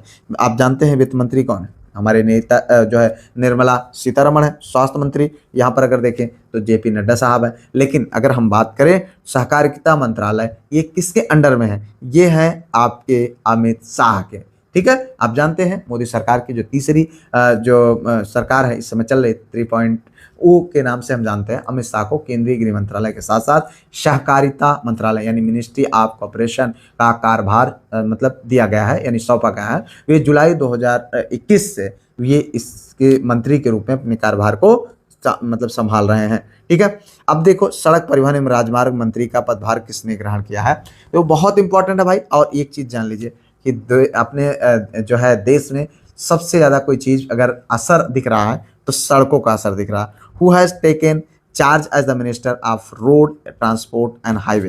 पीयूष गोयल, शिवराज सिंह चौहान, नितिन गडकरी, अश्विनी वैष्णव। और देखें जो सही विकल्प है वो क्या है भैया? नितिन गडकरी साहब। जी हाँ, अगर हम बात करें तो जो सही विकल्प है वो है नितिन गडकरी साहब। नितिन गडकरी साहब जो है क्या है? परिवहन एवं राजमार्ग मंत्रालय के मंत्री हैं। ठीक है, तो यहाँ पर इतना जाने। और पीयूष यहाँ पर शिवराज सिंह चौहान की अगर हम बात करें तो क्या है? इस समय कृषि मंत्री हैं। ठीक है, अश्विनी वैष्णव ये कौन है? ये है भैया रेल मंत्री। देखो यहाँ पर आगे बढ़ते हैं भैया, अगला क्वेश्चन यहाँ पर देखिए, निर्मला सीतारमण के पास वित्त मंत्रालय के अलावा दूसरा कौन सा प्रमुख मंत्रालय है?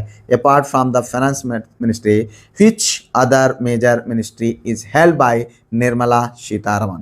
तो यहाँ पर देखिए वाणिज्य और उद्योग, ठीक है, कारपोरेट मामले, सूक्ष्म एवं लघु मध्यम उद्योग, ठीक है, उपभोक्ता मामले। तो आपको बताना भाई सही विकल्प इसमें उनके पास आप जानते हैं कि वित्त मंत्रालय है, यानी वर्तमान में हमारे वित्त मंत्री कौन है? निर्मला सीतारमण साहिबा है। और उनके इसके अतिरिक्त उनको एक और जिम्मेदारी दी गई, वो कौन सा? कारपोरेट मामलों का। ठीक है, तो ये मंत्रालय इनके ही पास है। ठीक है, तो इतना आपको यहाँ पर जानना चाहिए। आगे बढ़ते भाई, अगला क्वेश्चन यहाँ पर देखिए, भारत के विदेश मंत्री के रूप में किसे नियुक्त किया गया है? यहाँ पर देखो, who is appointed as the minister of external affair of India? तो देखिए जयशंकर उसके बाद एस जयशंकर, जेपी नड्डा, जो है मनोहर लाल और धर्मेंद्र प्रधान। तो बताना भाई सही विकल्प। तो यहाँ पर अगर आप देखें तो जो सही विकल्प है मित्र वो है एस जयशंकर प्रसाद। ठीक है, तो अगर हम बात करें एस जयशंकर भारत सरकार के विदेश मंत्री के रूप में कार्यरत है। एस जयशंकर ने सुषमा स्वरूप जी का जगह लिया, क्योंकि इससे पहले जो हमारे विदेश मंत्री थी वो कौन थी? सुषमा स्वरूप जी थे।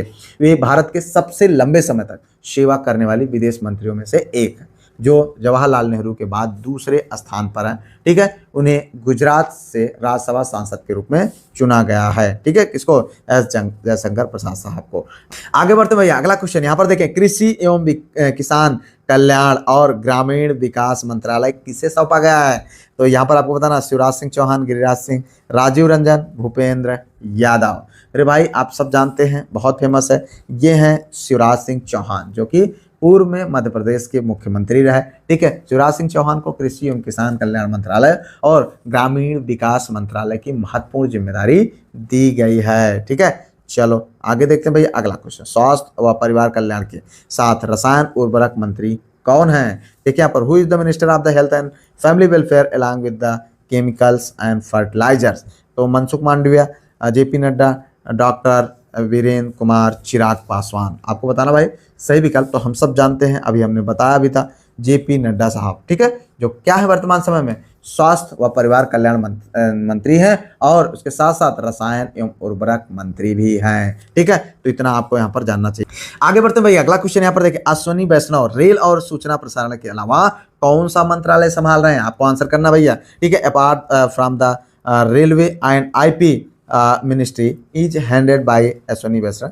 नागर जो है विमानन, भारी उद्योग, सूचना प्रौद्योगिकी और ऊर्जा। तो आपको बताना भैया यहाँ पर सही विकल्प। देखिए यहाँ पर जो सही विकल्प है वो है सूचना प्रौद्योगिकी। जी हाँ, यहाँ पर देखिए इंफॉर्मेशन एंड टेक्नोलॉजी, ये विभाग भी किनके पास है? अश्विनी वैष्णव जी के पास है। ठीक है, उनसे पहले इनका रेल मंत्रालय मंत्री तो है ही है, लेकिन ये सूचना प्रसारण मंत्रालय, सूचना प्रौद्योगिकी मंत्रालय का भी प्रभार इनके पास है। ठीक है, आगे देखो, नागर जो है विमानन, सिविल एविएशन मंत्रालय का प्रभार किसके पास है? कौन है भैया इसके मंत्री? Who hold the charge of the ministry of civil aviation? Jyotiraditya Scindia और जो है किजरापू राम मोहन नायडू और सर्बानंद सोनेलाल, हरदीप सिंह पुरी। भाई बताओ सही विकल्प। तो किंजरापू राम मोहन नायडू, ये आपके यहाँ पर सही विकल्प है और यही मंत्री हैं। ठीक है, चलो आगे बढ़ते भैया, अगला क्वेश्चन, वर्तमान मंत्रिमंडल में शिक्षा मंत्री कौन है? Who is the education minister in the correct cabinet? Dharmendra Pradhan, Jayant Chaudhary, Arjun Ram Meghwal, CR Patil. मेरे भाई आपको इन क्वेश्चन के आंसर पता होने चाहिए, क्योंकि एग्जाम में आपको देखने को मिल सकते हैं, इसलिए आप इसके लिए तैयार रहें। तो यहाँ पर जो सही विकल्प है भैया वो है धर्मेंद्र प्रधान। जी हाँ, ये वर्तमान में हमारे भारतीय शिक्षा मंत्री हैं। ठीक है, चलो आगे देखते हैं। श्रम एवं रोजगार और युवा कार्यक्रम एवं खेल मंत्री के रूप में किसे चुना गया? Who has been selected as the minister of labour employment and youth affair and sport? तो जी किशन रेड्डी, डॉक्टर मनसुख मांडविया और किरेन रिजिजू, पीयूष गोयल। तो आप सब जानते हैं, बहुत इंपॉर्टेंट है मेरे भाई। यहाँ पर देखिए भाई, जो सही विकल्प है, सही विकल्प है मनसुख मांडविया। जी हाँ, अगर हम बात करें मनसुख मांडविया को श्रम एवं रोजगार मंत्रालय के साथ साथ युवा कार्यक्रम एवं खेल मंत्रालय का कार्यभार भी दिया गया है। ठीक है, चलो भैया अगला क्वेश्चन। राज्य मंत्री स्वतंत्र प्रभार के रूप में विज्ञान प्रौद्योगिकी शिक्षा व अंतरिक्ष विज्ञान का मंत्रालय किसके पास है? As minister of state. ठीक है, who hold the ministry of science and tech earth space science? Rao Inderjit Singh, doctor Jitendra Singh, Arjun Ram Meghwal, Jadhav Pratap Rao Ganpat Rao. तो बताओ भाई सही विकल्प। यहाँ पर देखें, जो सही विकल्प है वो है डॉक्टर जितेंद्र सिंह। जी हाँ, ये आपका यहाँ पर सही विकल्प है। ठीक है, अगर हम बात करें डॉक्टर जितेंद्र सिंह विज्ञान एवं प्रौद्योगिकी और पृथ्वी विज्ञान और अंतरिक्ष एवं परमाणु ऊर्जा जैसे महत्वपूर्ण विभागों के राज्य मंत्री हैं। और वैसे कैसे? स्वतंत्र प्रभार। मेरे भाई आगे बढ़ो, अगला क्वेश्चन। विधि एवं न्याय मंत्रालय के राज्य मंत्री यानी स्वतंत्र प्रभार कौन है? Who is the minister of the state independent charge for law and justice? तो आपको बताना भैया सही विकल्प। सही विकल्प है, यहाँ पर देखिए 4 विकल्पों में जयंत चौधरी, राव इंद्रजीत, अर्जुन राम मेघवाल, किरण रिजिजू।